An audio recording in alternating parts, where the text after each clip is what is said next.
بسم الله الرحمن الرحيم.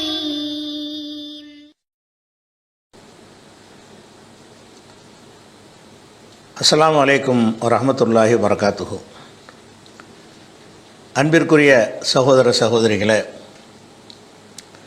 ஒவ்வொரு ஞாயிற்றுக்கிழமையும் இரவு 8:30 முதல் 10:30 வரை வாட்ஸ்அப் வழியாக நீங்கள் கேட்டிருக்கிற கேள்விகளுக்கு இந்த நேரலையில் பதில் எடுத்து வருகிறோம்.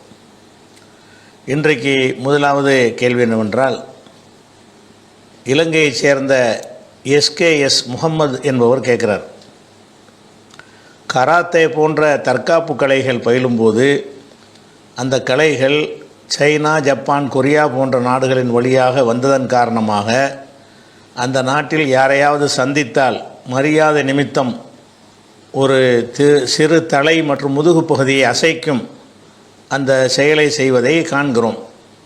இது அந்நாடுகளில் சர்வசாதாரணமாக நடக்கக்கூடிய ஒன்று.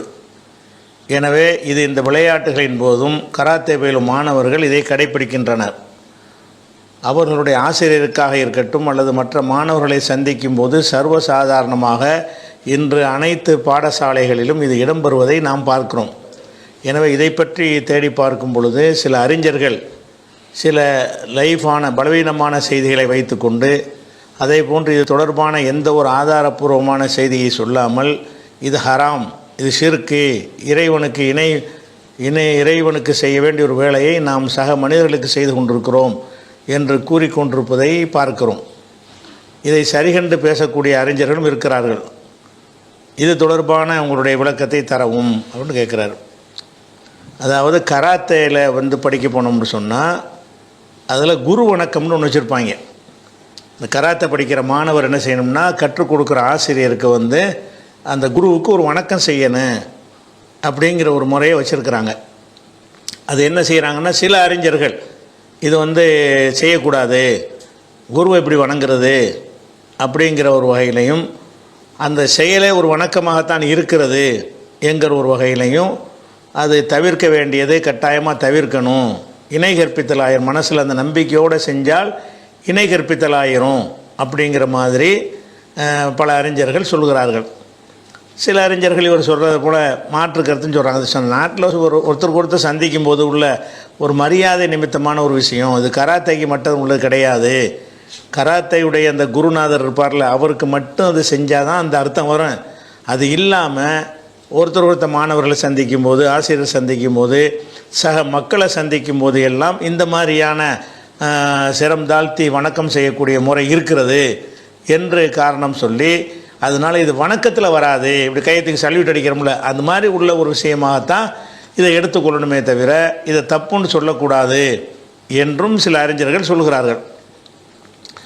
அது வணக்க முறையை சேராமல் சாதாரணமாக ஒருத்தருக்கு ஒருத்தர் சந்திக்கும் போது இவரும் அவருக்கு செய்வார், அவருக்கு இவருக்கு செய்வார்ங்கிற உரையில் ஒரு காரியங்களாக இருந்தால் அதை நம்ம வணக்கம்னு சொல்லிட முடியாது. வணக்கம்னா வணக்கமாக இருந்தால் தானே வணக்கம்னு சொல்ல முடியும். ஆனால் இந்த கேள்வியில் கேட்கக்கூடிய சகோதரர் சொல்கிற மாதிரியாக நிலவரம் இல்லை. ஒருத்தர் சந்திக்கும் போது உள்ள வணக்கம் இருக்குது. அது 3 வகையாக ஜப்பானில் வச்சுருக்கிறாங்க. ஜப்பானுடைய முறை ஒருத்தருக்கு ஒருத்தர் சாதாரணமாக செஞ்சுக்கிடுவாங்க அப்படிங்கிறது இருக்குல்ல, அது ஒரு தனியான வணக்கம். அதுக்கு பேர் எஷாகுன்னு சொல்லுவாங்க. எஷாகுங்கிறதுக்கு அதுக்கு பேரான் ஜப்பானில். அது என்னென்னு கேட்டால், நான் உங்களை பார்க்குறேன், நீங்கள் என்னை பார்க்குறீங்கன்னு சொன்னால் வந்தவனை ஒருத்தரை ஒரு அன்பை செலுத்துகிறோம்ல, பார்த்தோன்னா சிரிக்கிறோம், அப்படி கை அசைக்கிறோம். அந்த மாதிரி ஜப்பானியர்கள் என்ன செய்வாங்கன்னு கேட்டால், தலையை கொஞ்சம் இப்படி தாழ்த்துவாங்க. தலையை மட்டும் ஒரு 15 டிகிரி அளவு இப்படி குனிஞ்சு இப்படி குனிவாங்க. வந்தவொடனே ஒருத்தர் என்ன செய்வாங்க, இப்படி குனிஞ்சு செய்வாங்க. இந்த இது மட்டும்தான் சாதாரணமாக நீங்கள் எனக்கும் நான் உங்களுக்கும் செய்யக்கூடியது. வணக்கம்ங்கிற முறை இல்லாமல் எல்லாருக்கும் செஞ்சாங்கன்னு அது வணக்கத்தில் வராதுல்ல. வணக்கம்னா மேலே உள்ள ஒரு ஆளுக்கு செஞ்சால் தான் வணக்கம்னு வரும். அப்போ ஜப்பானில் உள்ள அந்த வணக்க முறைகளில் தலையை மட்டும் இப்படி லேசாக இப்படி சாய்ப்பது, அவரும் எனக்கு சாய்ப்பார், இவரும் அவர் சாய்ப்பார். அதாவது உங்களை பார்த்தெல்லாம் சந்தோஷம் அடைகிறேன், உங்களை மதிக்கிறேன் அப்படின்னு 2 பேருமே சொல்லக்கூடிய ஒரு முறை இருக்கிறது. அந்த ஒரு முறை கராத்தையில் இல்லை. கராத்தையில் தலையை சாய்க்கிறது இல்லை. அதே மாதிரி இன்னொரு வணக்கம் என்னென்னு கேட்டால் கைராய்ங்கிறாங்க. கைராயின்றதுக்கு பேர் வைக்கிறாங்க. அது என்னன்னு கேட்டால் உடம்பை வந்து ஒரு 30 டிகிரி அளவுக்கு, பாதி அளவுக்கு ருக்கு சொல்கிறோம்ல, ருக்கு செய்கிறதுங்கிறது வந்து நம்ம இஸ்லாத்தில் நம்ம செய்கிற ருக்கு வந்து 45 டிகிரி. ருக்கு செய்யும்போது முதுகு எவ்வளோ வளையுதுன்னு கேட்டால் 45 டிகிரி விளையுது. அதை விட கொஞ்சம் கம்மியாக விளையிறது, ஒரு முக்கால்வாசி பாதி அளவுக்கு ருக்குவில் பாதின்னு வைங்களேன், அது 30 டிகிரிங்கிறான். அந்த மாதிரி விளையிறதுக்குன்னு கேட்டால் மேல்நிலையில் உள்ளவங்களுக்கு அப்படி விளையுவாங்க. ஒருத்தருக்கு சமமான ஆட்கள்னு நினைக்கிறதா இருந்தால் இப்படிமா அவனை இப்படிமா அது போயிட்டே இருப்பாங்க.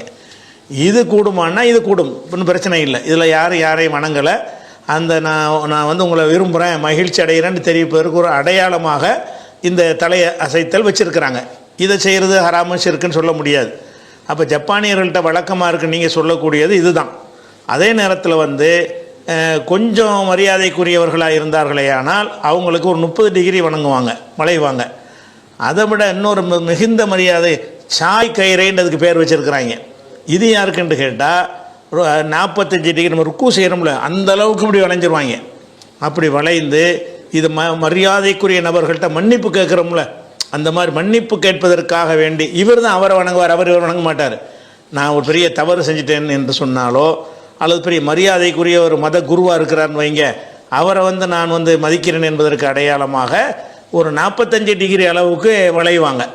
அந்த மாதிரி செய்வது வந்து அது அப்பட்டமாக ஷிர்க்கு தான், அது வணக்கம் தான். அது அவன்கிட்ட போய் மன்னிப்பு கேட்க தேவையில்லை. அந்த ஏறக்குறைய ருக்குவுக்கு நிகராக இருக்கிறது, அது இபாதத்திலே வந்து விடுகிறது. அந்த மாதிரியான ஒரு முறை 3 வச்சுருக்கிறாங்க. இந்த கராத்தையில் தலையை மட்டும் இப்படி அசைக்கக்கூடியது கிடையாது. கராத்தைக்கு குரு வணக்கம் செய்வது என்பது அந்த ருக்கு 45 டிகிரிங்கிறோம்ல அந்த அளவுக்கு அப்படியே குனிந்து ஏறக்குறைய நம்ம ருக்கு செய்கிற மாதிரி இந்த முறையை ஜப்பானில் வணக்கத்துக்கு தான் வச்சுருக்கிறாங்க. நீங்கள் உலக நடைமுறை வணக்கம்ங்கிறது இல்லைன்னு நீங்கள் சொன்னாலும் அவன் 3 வகையாக கேட்டகரி வச்சுருக்கிறான். தலையை மட்டும் இப்படி செய்கிறது, இப்படி கொஞ்சம் குனிறது, இப்படி குனிறது, அப்படி 3 வகையாக வைத்திருக்கிற காரணத்தினால இந்த 2வது 3வது வகை என்பது அனைவரும் செய்ய மாட்டாங்க. கீழே உள்ளவன் மேலே உள்ளவனுக்கு செய்வான். முதல் வகை வந்து எல்லாருக்கும் செய்வான். முதல் வகை தலையை மட்டும் இப்படி தாழ்த்துவது வந்து இவன் தாழ்த்துற மாதிரி அவன் இவனுக்கு தாழ்த்துவான். அப்போ அவனை வணங்கலை, இவனை வணங்கலை, சமமான நிலையில் உள்ளதுங்கும் போது ஒரு அன்பு உலக வழக்கத்தில் வந்து ஏதுறோம். அது இபாதத்து வணக்கத்தில் வராது. உலக வழக்கங்கள் அவங்க வழக்கப்படி என்ன செய்வாங்களோ அதை செஞ்சுட்டு போனாங்கன்னா அதை நம்ம மார்க்க முத்திர அதில் குத்தக்கூடாது. அப்போ இந்த கராத்தையில் உள்ள விஷயம் என்னன்னு கேட்டால் அப்பட்டமாக அந்த ஜப்பானியர்கள்னு சொல்கிறீங்க, அவங்க கலாச்சாரம் தானே சொல்கிறீங்க, ஜப்பான் கொரியா அவங்க கலாச்சார பிரகாரமே இது வந்து அவரை தெய்வங்கிற இடத்துல வைத்து, பெரிய இடத்துல வைத்து அவரை வந்து வணங்குறது தான். அவரை வணங்கினா தான் அந்த கலையை கற்றுக்கொள்ள முடியும். உனக்கு அந்த வித்தை அவர் தானே கற்று தர்றாரு, அதனால் அவர் வணக்கத்துக்குரியவர் என்கிற ஒரு அடிப்படையில் தான் அது கண்டிப்பாக செய்கிறாங்க. இந்த விஷயம் வந்து பல அறிஞர்கள் இது தவறு என்று சொல்லி ஃபத்வாக்கள் கொடுத்த பிறகு, இது எல்லாம் பரவுன பிறகு, முஸ்லீம் மாணவர்கள் இந்த கராத்தே வகுப்பை புறக்கணிக்கிறார்கள் என்று தெரிந்த பிறகு ஜப்பான் கொரியா போன்ற நாடுகளில் என்ன செய்கிறாங்கன்னு கேட்டால் அந்த முஸ்லீம்களுக்கு வந்து சொல்லிடுவாங்க, நீங்கள் அந்தளவுக்கு செய்ய வேண்டியதில்லை, சும்மா அந்த முதல் வணக்கம் சொல்கிறோம்ல அந்தளவுக்கு நீங்கள் செஞ்சு கொள்ளலாம் அப்படிங்கிற அளவுக்கு தளர்த்தி இருக்கிறாங்க. சில நாடுகளில் உள்ள அந்த கராத்தே கற்றுக் கொடுக்கக்கூடிய நிறுவனங்கள் இந்த அளவுக்கு நீங்கள் வந்து குனிய தேவையில்லை, இப்படி தலையை மட்டும் தாழ்த்தினா போதும் அப்படின்னு சொல்லி உங்கள் மதத்துக்கு எதிராக இருக்குமானால் அதை நாங்கள் வந்து கட்டாயப்படுத்த மாட்டோம் என்று சொல்லி அதன்படி அதில் சேர்ந்து கற்றுக் கொடுக்கக்கூடிய மாற்றங்கள் இருக்கிறது. அப்போ உங்கள் பகுதிகளில் எப்படி இருப்பார்களே, அதனால் எங்கள் இஸ்லாத்துக்கு மாற்றமாக இருக்கிறது, இந்த அளவுக்கு நாங்கள் செய்ய மாட்டோம், இப்படி தான் செய்ய முடியும், அதனால் வந்து நீங்கள் அதை ஒத்துக்கிட்டால் நாங்கள் இப்போ சேர்க்கணும்னு சொல்லி பார்த்தீங்கன்னா உலகம் பூரா அது மாறிக்கிட்டு வர்றதுனால இவங்களும் மாறுவதற்கு வாய்ப்பு இருக்கிறது. நம்ம வந்து இஸ்லாத்தில் அது சொல்லப்பட்டது அது தனியாக வைத்து கொண்டாலும் பொதுவாக சிந்திக்கும்போது ஒரு மனுஷனை வந்து விட தன்னை தாழ்த்தி கொள்கிற எந்த ஒன்றையும் ஏற்றுக்கொள்ள முடியாது. இதை முஸ்லீம் மற்றும் மற்றவனும் செய்யக்கூடாது. நீ என்னடா உன்னை கடவுள் மாதிரி நான் குனியணுமா, நீனும் மனுஷன் நானும் மனுஷன், ஒரு வித்தை நீ கூட கற்றுருக்குற அவ்வளவுதான். உன்னை விட பல விஷயம் எனக்கு ரொம்ப தெரிஞ்சிருக்கும். நீ எனக்கு அந்த கராத்தையை கற்றுத்தர அந்த ஒரு விஷயத்தில் எனக்கு தெரியாது உனக்கு தெரியும்னு இருக்கிறியே தவிர எல்லா வகையிலும் என்னை விட மேம்பட்டவனா? எனக்கு தெரிஞ்ச ஒரு டாக்டர் இருக்காருன்னா அவர் போய் கராத்தை கற்றுக்கிற போகிறாருன்னா அந்த டாக்டருக்கு தெரிஞ்சு அவனுக்கு தெரியுமா? அவன் டாக்டருக்கு மரியாதை செலுத்துவானா?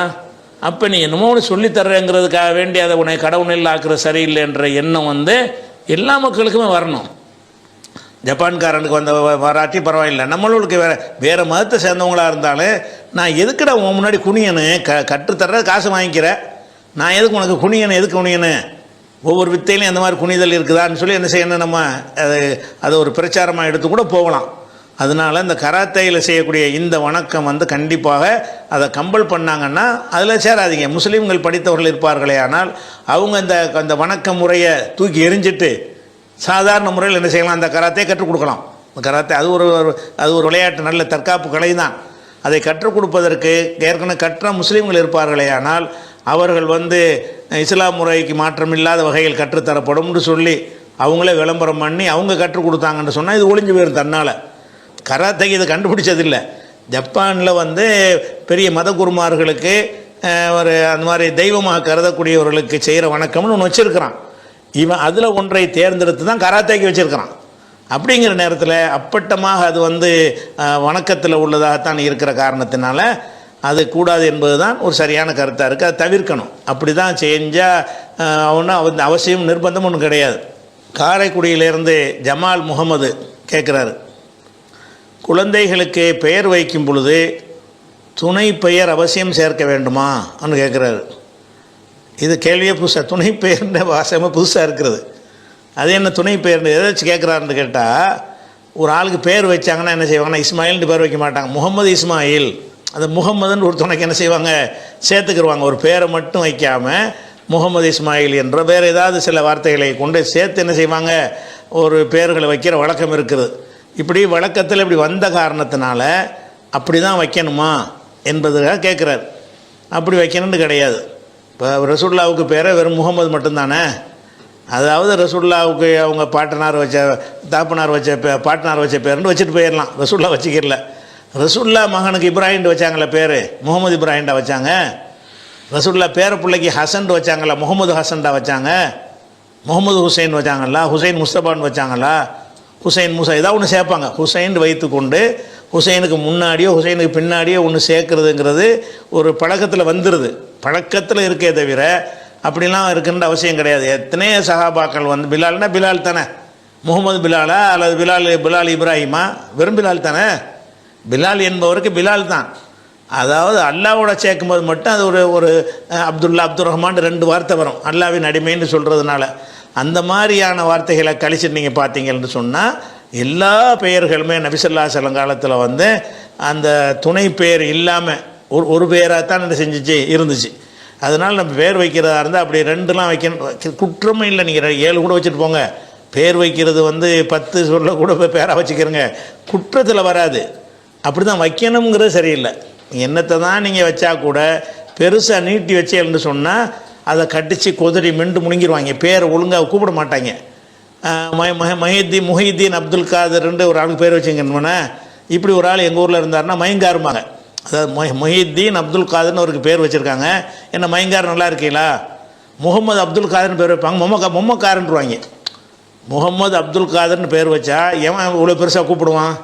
பேரை பெருசாக கூப்பிடுறதுங்கிறது மக்களுக்கு கஷ்டமாக இருக்கும். ஒரு பேரையே ஒரு சின்ன பேரை வச்சுவிட்டு அதில் சுருக்கி தான் கூப்பிடுவாங்க பெற்றோர்கள், முழு பேரை கூப்பிட மாட்டாங்க. அப்போ பெயர்கள் என்பது நீங்கள் வச்சா அதே மாதிரி கூப்பிடப்பட்டால் தான் அது கொஞ்சம் நல்லா இருக்கும். அப்படி கூப்பிட்றாங்களா, நீங்கள் வைக்கிற மாதிரி கூப்பிட்றாங்களான்னா கூப்பிட மாட்டேங்கிறாங்க. அப்துல்லா அப்துல் ரஹ்மான்ங்க மாதிரி பேர்கள் தான் அப்படி முழுசாக அப்படி சொல்லுவாங்க. மீதி உள்ள பேர்கள்னால் என்ன செய்கிறது, முகமது இப்ராஹிம் சாண்டா எங்கள் ஊரில் மம்ராம் சாம்பாங்க. முகமது இப்ராஹிம் சாஹிப்னு பேர் வச்சாங்கன்னா எங்கள் ஊர் பழக்கத்தில் மம்ராம் சான்றுவாங்க. முகமதுங்கிற மம்முண்டு எதுக்காச்சு, நீ இவ்வளோ பெருசாக பேர் வச்சு அப்படி தான் ஆகும். முகமது இப்ராஹிம் முகமது வை அல்ல இப்ராஹிம்ட்டு வை அல்ல சாஹிப்டாவது வை. அதுக்கு ஏன் 3 வைக்கிற, 3 வச்சா என்ன செய்வான், 3ஐ மெர்ஜி பண்ணி ஒன்றாக்கிடுவான் அவன். அதனால் அந்த பேர் வைத்தல் என்பது தனித்தனியாக இருக்குமே, ஆனால் அது சட்டப்படி இல்லை, மார்க்கப்படி எல்லாம் நீங்கள் பெருசாக வைக்கலாம், சின்னதாக வைக்கலாம். நம்ம அஜமிகள் அரபு மொழி அல்லாதவர்கள் என்ன செய்வாங்கன்னா அதே மாதிரியே கூப்பிட மாட்டாங்க, அதை கட்டிச்சு குதறிடுவாங்க. அது சரியான ஒரு உச்சரிப்பாக அழைக்கப்பட மாட்டார். அதை கருத்தில் கொண்டு நீங்கள் சின்ன சின்னதாக வச்சுக்கிடலாம். மார்க் அடிப்படையில் துணை பெயர்ன்ற ஒன்று விஷயமே கிடையாது. ஒரு பேர் வச்சா அந்த பேரை மட்டும்தான் வைக்கணும். அப்படி தான் ரசூலுல்லாவுடைய காலத்தில் பொம்பளை பிள்ளைகளுக்கு அப்படி தான் இருந்துச்சு. ஃபாத்திமான்னு தான் பேர், ஆயிஷா தான் பேர். ஆயிஷாவோட இன்னொன்று ஏதாவது சேர்த்து வச்சாங்களான்னா அப்படி வைக்கலை. அப்போ பெண்கள் பேராக இருந்தாலும் ஆண்கள் பேராக இருந்தாலும் ஏதாச்சும் ஒரு சொல்லை தேர்ந்தெடுத்து வச்சிங்கன்னா அப்படியே மக்கள் கூப்பிடுவாங்க. நீங்கள் அதனோட ஒரு 2-3 வார்த்தையை சேர்த்தீங்கன்னா அது 3 பேரை அடிக்கடி யூஸ் பண்ணுறதுனால பெருசாக இருந்தால் கஷ்டமாக உணர்றாங்க, மக்களுடைய மொழியில் கஷ்டமாக உணர்றாங்க. அதனால் என்ன செய்வாங்கன்னா 3ஐயும் சேர்த்து சுருக்கி அவன் வேறு ஒரு பேரை ஆக்கிடுவான். அதிலிருந்து தவிர்ப்பதற்கு நீ என்ன செய்யணும்னு கேட்டால் ஒத்த பேராக வைப்பது இந்த ஒரு கேலி கூத்தாவூரிலிருந்து காப்பாற்றும். ஆனால் வச்சா குற்றம் கிடையாது. அதனால் துணை பேருங்கிறலாம் கிடையாது. அடுத்து ஒரு கேள்வி கேட்குறாரு, பெரிய கட்டுற மாதிரி எழுதியிருக்கிறாரு. அதனால் சாராம்சத்தை மட்டும் சொல்லிடுறான். அவர் என்ன கேட்குறாருன்னு கேட்டால், சிராஜ் அப்துல்லாங்கிறவர் கேட்குறார். என்ன கேட்குறாருன்னு கேட்டால், இன்றைக்கி பாலஸ்தீனத்தில் உள்ளவங்க அநியாயமாக செத்துக்கிட்டு இருக்கிறாங்க. அப்போ இஸ்லாமிய அடிப்படையில் அவங்களுக்கு அறிஞர்கள் வழிகாட்டுவதாக இல்லை. எதுக்கு நீ சாவுற? ஹிஜ்ரத் பண்ணி போக வேண்டியானப்பா. ஹிஜ்ரத்துன்னு ஒன்று இருக்கத்தானே அவர் கேட்குறாரு. ஹிஜ்ரத்துன்னு ஒன்று இருக்கத்தானே செய்யுது. ஒரு ஊரில் வாழ முடியலைன்னா சொந்த ஊர் விட்டு போய் உயிரை காப்பாற்றிட்டு போயிட வேண்டியதானே. அவன் டெய்லி 200 பேரை டெய்லி கொள்கிறான். 10,000 பேரை இது வரைக்கும் 65,000 பேரை கொலை செஞ்சு விட்டான். இவருக்கு இதுக்கு பிறகு செத்து மடிஞ்சிக்கிட்டு இருக்கணுமா? பாலஸ்தீனுக்கு நல்ல வழி காட்ட மாட்டிங்களா? அப்படிங்கிற மாதிரி கருத்துப்பட அந்த ஹிஜ்ரத்து ரசூலுல்லாஹ் போன மாதிரி என்ன செய்யணும், மூசா நபி பிறவுன்ட்டு தப்பிச்சு கடல் மார்க்கமாக ஓடத்தானே செஞ்சாங்க. இதெல்லாம் இருக்கும் பொழுது இதை ஏன் காஜா மக்களுக்கு அல்லாஹ்வுடைய தூதர்கிட்ட ஒரு வழிகாட்டுதல் இல்லையா அப்படிங்கிற மாதிரி கேட்டு என்ன செய்கிறாங்க, அறிஞர்கள் அவங்களுக்கு சரியான வழிகாட்ட மாட்டேங்கிறாங்க. அவங்க இப்போ செய்ய வேண்டிய விஷயம் ஹிஜ்ரத்து பண்ணி போகிறது தான். அதனால் அதை நீங்கள் உங்களுக்கு வலியுறுத்துகிற மாதிரி அந்த கருத்தை நீங்கள் விதைக்கணும்னு சொல்லி ஒரு கேள்வி, ஒரு ஆலோசனை மாதிரி ஒரு கேள்வியாக அவர் கேட்டிருக்கிறார். ஹிஜ்ரத்து செய்தல் என்பது நாடுகளெல்லாம் அந்த எல்லைகள் வகுத்து சட்டத்திட்டங்கள் வகுத்து ஒரு நாட்டுக்கான இன்னொரு நாட்டுக்கு போகலாமா போகக்கூடாதாங்கிற வரைமுறையெல்லாம் வகுக்கப்பட்டு பாஸ்போர்ட் விசா இதெல்லாம் உருவாக்கப்பட்ட காலத்துக்கு முந்தி மட்டும்தான் ஹிஜ்ரத்து சாத்தியமாகும். முதல் விளைவிக்கணும். ஹிஜ்ரத்துங்கிறது இப்போ இந்தியாவிலேருந்து எனக்கு நான் வெறுத்து நான் வேறு எங்கேயாவது போகிறதா இருந்தால் ஏழுமா. பாகிஸ்தானுக்கு போனால் என்னை ஏற்றுக்குருவானா? பங்களாதேஷுக்கு போனால் ஏற்றுக்குருவானா? இலங்கைக்கு போனால் வாங்க தம்பின்னு கூப்பிட்டு வச்சுக்கிருவானா? அல்ல எங்கேயாவது சவுதியில் போய் வெளிநாட்டில் போய் நான் ஹிஜ்ரத்து பண்ணி வந்துட்டேன்னா ஒத்துக்குருவானா? ஹிஜ்ரத்து 2 சைடு இருக்குது. நீங்கள் போகிறது மட்டும் இல்லை, அவன் ஏற்றுக்கிறவனும் இருக்கணும். இதெல்லாம் ரசூலுல்லாஹ்வுடைய காலத்தில் தான் சாத்தியமாகும். அவங்க காலத்தில் பாஸ்போர்ட் விசாவெலாம் கிடையாது. யார் வேணாலும் இங்கே வேணாலும் போய்க்கலாம். போய் அப்படி நாங்களும் உங்களை வச்சு அந்த ஆளுக்குன்னு சொல்லிட்டா சரி ஒத்துக்கிட்டு வச்சுக்கிடுவாங்க. அது மாதிரியான ஒரு காலகட்டத்தில் மாத்திரம்தான் ஹிஜ்ரத்து செய்யுங்கள்னு வழிகாட்ட முடியும். அதனால தான் ரசூலுல்லாஹ் சொன்னாங்க, அல்லா ஹிஜ்ரத்தை பாதல் ஃபத்தஹி, மக்கா வெற்றிக்கு பிறகு ஹிஜ்ரத்துன்னு கிடையாது. இன்னுமே எனக்கு ஹிஜ்ரத் பண்ணுறீங்க, அதான் ஜெயிச்சிட்டோம்ல அப்படின்னு சொன்னது கூட காரணம் என்னென்னு கேட்டால் அதற்கான சூழ்நிலைகள் இருந்தால் தான் ஹிஜ்ரத் செய்யணும். இப்போ பாலஸ்தீன் மக்கள் அங்கேருந்து ஹிஜ்ரத்து பண்ணி சவுதி அரேபியாவுக்கு போனால் சவுதி அரேபியாக்காரன் ஏற்றுக்குருவானா? ட்ரம்ப் கூட சொல்லி பார்த்தார மாட்டேன்றானோட எல்லாரும். ஜோர்டானை ஏற்றுக்குருவானா? எகிப்து ஏற்றுக்குருவானா? இந்த மக்களை 25 லட்சம் மக்களை நீ ஏற்றுக்குருவானா? அப்போ ஹிஜ்ரத் பண்ண அவனுக்குன்னு ஒரு நாடு இருக்கிறது. அந்த நாட்டை விட்டு இன்னும் சொல்ல போனால் அந்த அவங்களுக்கு உள்ள பிரச்சனை இஸ்லாம் மார்க்கம் சம்பந்தப்பட்ட ஒரு பிரச்சனை இல்லை. மக்காவில் இருந்த மக்களுக்கு ஏற்பட்டதும் மூசா நபி காலத்து மக்களுக்கு ஏற்பட்டதும் இஸ்லாத்தை கடைப்பிடிப்பதற்கு கொடுக்கப்பட்ட இடைஞ்சல் காரணமாக இருந்துச்சு. இங்கே இடம் யாருக்கு சொந்தங்கிற ஒரு காரணமாக இருக்குது. ரெண்டுக்கு வித்தியாசம் இருக்குது. இங்கே என்ன பிரச்சனைனா, நீ முஸ்லீமாருக்கு தொழக்கூடாதுங்கிறானா, நோன்பு வைக்கிற அதுக்காக வேண்டிய அந்த சண்டை, அதுக்காக சண்டை இல்லை. அவன் இது என் நாடு நீ ஓடுறாங்கிறான். அவங்க நாட்டை போய் ஆக்கிரமிச்சுக்கிட்டு உட்காந்து கொண்டு எங்கள் நாடு நீ ஓடுங்கிறான். எங்கே ஓடுவாங்க? எங்கே ஓடுனாலும் தான் இப்போ இன்னொரு நாடு அதை ஏற்றுக்கிறது தயாராக இருக்கணும். ஏற்றுக்கிறதுன்னு சொன்னால் அவங்கள உரிய முறையில் கண்ணியத்தோடு ஏற்று அவங்களுக்கு வாழ்வாதாரம் அமைச்சு கொடுத்து அவங்களுக்கு பாதுகாப்பு கொடுத்து அந்த மாதிரி செய்யக்கூடிய ஒரு ஏற்பாடு இருந்தால் தானே அவங்கள ஹிஜ்ரத்து பண்ணுங்கன்னு ஐடியா கொடுக்க முடியும். ஹிஜ்ரத்து பண்ணுங்கன்னு சொன்னால் நடந்துருமா? அது எப்படி போவாங்க? ஹிஜ்ரத்துக்கு அவன் ஏற்றுக்கிற நாடு ஒன்று இருக்கணுமே. எந்த ஒரு நாடும் என்ன செய்ய மாட்டான், ஒரு நபரை ஏற்றுக்கொள்வதற்கு செய்ய மாட்டான். அதிகபட்சமாக சில நாடுகள் அகதின்னு கொடுப்பான். அகதிங்கிறது அது உரிமையில் வராது. ரெண்டாம் தர குடிமக்களே கிடையாது. அகதின்றால் என்ன அர்த்தம்? அந்த நாட்டுக்காரன்லையும் உனக்கு தஞ்சம் கொடுத்துருக்கமே தவிர இது ஓ நாடு இல்லை. அப்படி தானே அகதின்னு இருப்பாங்க. இலங்கை அகதிகள் தமிழ்நாட்டில் பல பேர் இருக்கிறாங்கன்னா அவங்க தமிழ்நாட்டு குடிமக்கள் ஆயிடுவாங்களா? வாக்களிப்பாங்களா? நமக்கு இருக்கக்கூடிய எல்லா விதமான உரிமைகள் அவங்களுக்கு இருக்குமா? இருக்காது. அகதிங்கிறது ஒரு பச்சாதாபப்பட்டு போடக்கூடிய ஒரு பிச்சை மாதிரி உள்ள ஒரு விஷயந்தான். அதை கூட என்னென்னு கேட்டால் அதுக்குரிய தக்க காரணம் இருந்தால் சில நாடுகளில் சின்ன அளவில் அகதிகளாக ஏற்றுக்கிறவானே தவிர நீங்கள் வாங்க எங்களை சேர்ந்த ஒரு ஆள் தான், நீங்களும் சவுதியை சேர்ந்த ஆளுக்க தான், நீங்களும் எகிப்தை சேர்ந்த ஆளுக்க தான்னு சொல்லி அரவணைச்சிக்கிறவானா? அரவணைக்க மாட்டான். அகதியாகவும் கொடுக்க மாட்டேங்கிறான், அகதியாகவும் உங்களை கொடுக்க மாட்டான். அகதி இல்லாமல் போகிறது போனால் தான் நீங்கள் ஹிஜ்ரத்து செஞ்சு போகிறதுங்கிறது. மக்காவிலேருந்து மக்காவிலேருந்து மதீனாவுக்கு போனோன்னு அந்த நாட்டு மக்கள் ஆகிக்கிட்டாங்கல்ல, அந்த நாட்டு குடிமக்கள் ஆனாங்க. அவங்களுக்குள்ள எல்லா உரிமையும் அவங்களுக்கு இருந்துச்சு. ஆட்சியவே மக்காவில் உள்ளவங்க தான் தீர்மானித்தாங்க. ரசூல்லா மக்காவிலேருந்து போனவங்க தான். அபுபக்கர் மக்காவாசி தான், உமர் மக்காவாசி தான், உஸ்மான் மக்காவாசி தான், அலி மக்காவாசி தான், முஆவியா மக்காவாசி தான். தொடர்ந்து ஆட்சிக்கு வந்த எல்லாருமே மக்காவாசிகள் தான். அப்போ அவங்க என்ன செய்யலை, அகதியாக போய் அங்கே இருக்கலை, போனாங்க, அந்த நாட்டு மக்கள் ஆகிக்கிட்டாங்க. அப்படித்தான் அதனுடைய ஹிஜ்ரத்துடைய ரிசல்ட்டு இருந்தது. அதனால் பாலஸ்தீன் மக்கள் இப்போ படுற கஷ்டத்துக்கு நம்ம இங்கே உட்காந்துட்டு ஆளாளுக்கு ஆலோசனை சொல்ல முடியாது. அவர்கள் எந்த முடிவை எடுத்தாலும் நம்ம என்ன செய்யணும், நம்ம அதை அவங்க சம்மந்தப்பட்டவங்க அதை தாங்கிக் கொள்ள சக்தி இருக்குதா, தாங்கிட்டு போகிறாங்க. அதாவது கஷ்டம் துன்பம் அதுக்கெல்லாம் ஒருத்தருடைய துன்பத்துக்கு இன்னும் ஒருத்தர் அட்வைஸ் பண்ணக்கூடாது. அதே மாதிரி ரசூலுல்லாஹ்வுடைய காலத்தில் நினைஞ்சாங்க, சில சஹாபாக்கள் பிலால் மாதிரியான ஆளுக்கு லா இலாஹ இல்லல்லாஹ்னு சொல்லி அடி வாங்கிட்டு இருந்தாங்க. அதிகமான சஹாபாக்கள் ஒளிஞ்சிக்கிட்டு தான் இருந்தாங்க. தாங்குகிற சக்தி ஆளாளுக்கு வித்தியாசப்படும். ரகசியமாக தான் இஸ்லாத்தை வைத்து கொண்டார்கள். ரசூலுல்லாஹ்வை அந்த மாதிரி அட்வைஸ் பண்ணி இருக்கிறாங்க. ஏன்பா நீ வெளியே போய் சொல்லிவிடாத, உன்னை அடிச்சு போடுவாங்க, நீ உனக்குள்ளே மறைத்து வைத்துக்கொள், என்னுடைய கை ஓங்கினதுக்கு பிறகு நீ டிக்ளேர் பண்ணிட்டேன்ட்ட வா அப்படின்னு சொல்லி அம்ர் இப்னு அபஸாங்கிற ஒரு சஹாபிக்கு ரசூலுல்லாஹ் அட்வைஸ் பண்ணாங்க. அதனால் இது அவங்க தாங்கும் சக்திக்கு ஏற்றவாறு அவங்க தான் முடிவெடுப்பாங்க. அந்த பாலஸ்தீன் மக்கள் இது எங்கள் இடம், எங்கள் இடத்த விட்டு வெளியே, இடத்தை காக்கிற போரில் கொல்லப்பட்டால் ஷஹீதுன்னு இருக்கா இல்லையா? மண் குத்தில தூண மாளிகி ஃபஹுவ ஷஹீத். அவனுடைய இடத்தை சொத்தை காக்கும் போரில் கொல்லப்பட்டால் ஷஹீதுன்னு இருக்கிறது. நம்ம இடம் மொத்த பாலஸ்தீன் நமக்கு சொந்தமான இடம். இவங்க குடியமர்த்தப்பட்டவர்கள், அதிகாரத்தின் மூலமாக குடியமர்த்தப்பட்டவர்கள். இவர்கள் மொத்த இடத்தை 50% இருந்ததை 85-90% இடத்தை கைப்பற்றி கொண்டு மீதி உள்ள 10 இடத்துலேருந்து நம்மளை வெளியேற்ற பார்க்குறாங்க. வெளியேற்ற பார்த்தா வேறு பக்கம் போகிறதுக்கு வழியும் இல்லை. அப்போ நம்ம என்ன இருந்ததை பேஸ் பண்ணுவோமேன்னு சொல்லி ஒரு சாரார் போராடுறாங்க. அவங்களுக்கு சப்போர்ட்டாக அந்த மக்கள்லாம் நிற்கிறாங்க. இது அவங்க அதை உணரணும். அவங்க என்ன செய்யணும், அதை சரி நம்மளுக்கு இதுக்கு மேலே எங்களுக்கு இயலாது, தாக்கு பிடிக்க முடியாது என்று சொல்லி அவங்களாக எந்த முடிவு எடுத்தாலும் அதை கோழைத்தனம்னு சொல்ல முடியாது. அவங்களாக நின்று சாதித்தாலும் அதை நீங்கள் ஒன்றும் விமர்சன முடியாது, கஷ்டம். அதனால் இஸ்லாத்தை ஏற்றுக்கொண்டதையே மறைத்து வைத்து கொள்ள சொல்லி நபிகள் சொன்னார்கள்.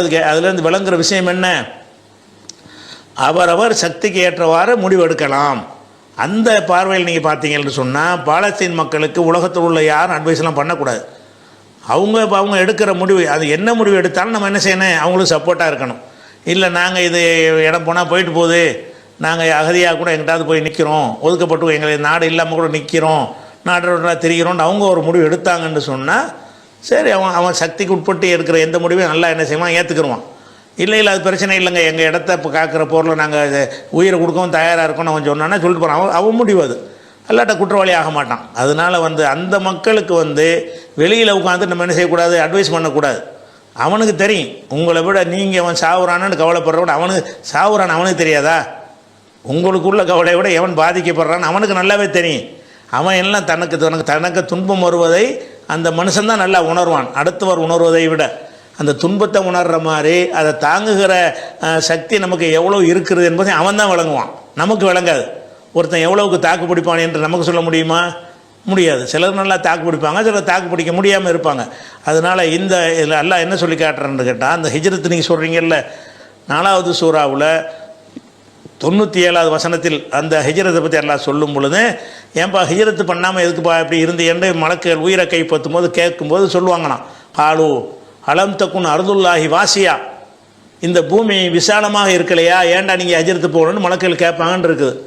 பூமி விசாலமாக இருக்கலையாண்டா என்ன அர்த்தம்? எங்கே வேணாலும் நீங்கள் போகலாம்னு தானேப்பா, திறந்தானப்பா கிடக்குது, ஏன் போகலன்னு நல்லா கேட்பானா. அதாவது ஹிஜ்ரத்து செய்யாமல் சொந்த ஊரில் இருந்துக்கிட்டு இஸ்லாத்தை கடைப்பிடிக்க முடியாதுன்னு தெரிஞ்சு கொண்டோம் அங்கே தான் இருப்பேன்னு இருந்தீங்களே, நீங்கள் ஹிஜ்ரத்து பண்ணி போயிருக்கலாம்ல, போய் இஸ்லாத்தை கடைப்பிடிக்கக்கூடிய ஒரு ஜமாத்தில் சேர்ந்ததை வலுப்படுத்தியிருக்கலாம்ல என்று மலக்குகள் கேட்பாங்கல்ல. மலக்குகள் கேட்கும்போது என்ன சொல்லி கேட்பாங்களாம், அந்த உசுரை கைப்பற்றும் போது அவன்கிட்ட கேட்பாங்களாம், அலம் தக்குன் அர்துல்லாஹி வாசியா, அல்லாஹ்வுடைய பூமி விசாலமாக இருக்கவில்லையா, பொத்து ஹாஜுரு ஃபீஹா, நீங்கள் அங்கே ஹிஜ்ரத்து போயிருக்கலாமே என்று கேட்பார்களாம். அப்போ யார்கிட்ட அதை கேட்க முடியும்? பூமி விசாலமாக இருந்தால் தான். நமக்கு விசாலமாக இருக்குதா? நீங்கள் நினச்ச இடத்துக்கு போயிட முடியுமா? உங்களை ரிசீவ் பண்ணுறதுக்கு எவனாவது இருக்கணுமே. நீங்கள் போக நினச்சாலும் உங்களுக்கு போக முடியாது. உங்களை ஏற்றுக்கொள்கிறதுக்கு ஒரு நாடு இருக்கணும்.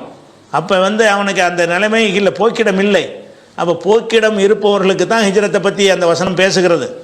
அதே மாதிரி அந்த 4:97 வசனத்துக்கு அடுத்து 98 அல்லாஹ் என்ன சொல்கிறான்னு கேட்டால், இல்லல் முஸ்தலாஃபீன மினர் ரிஜாலி ஒன் நிசாயி உல் வில்தான், பலவீனர்களை தவிர, ஆண்கள் பெண்கள் குழந்தைகளில் பலவீனர்களை தவிர, லா எஸ்தீஉன ஹீலத்தன், அவங்களுக்கு எந்த ஒரு தந்திரமும் அறிய மாட்டார்கள், வலா எஹ்ததுன சபீலா, ஒரு போக்கிடத்தையும் அறிய மாட்டார்கள், அவர்களை தவிர.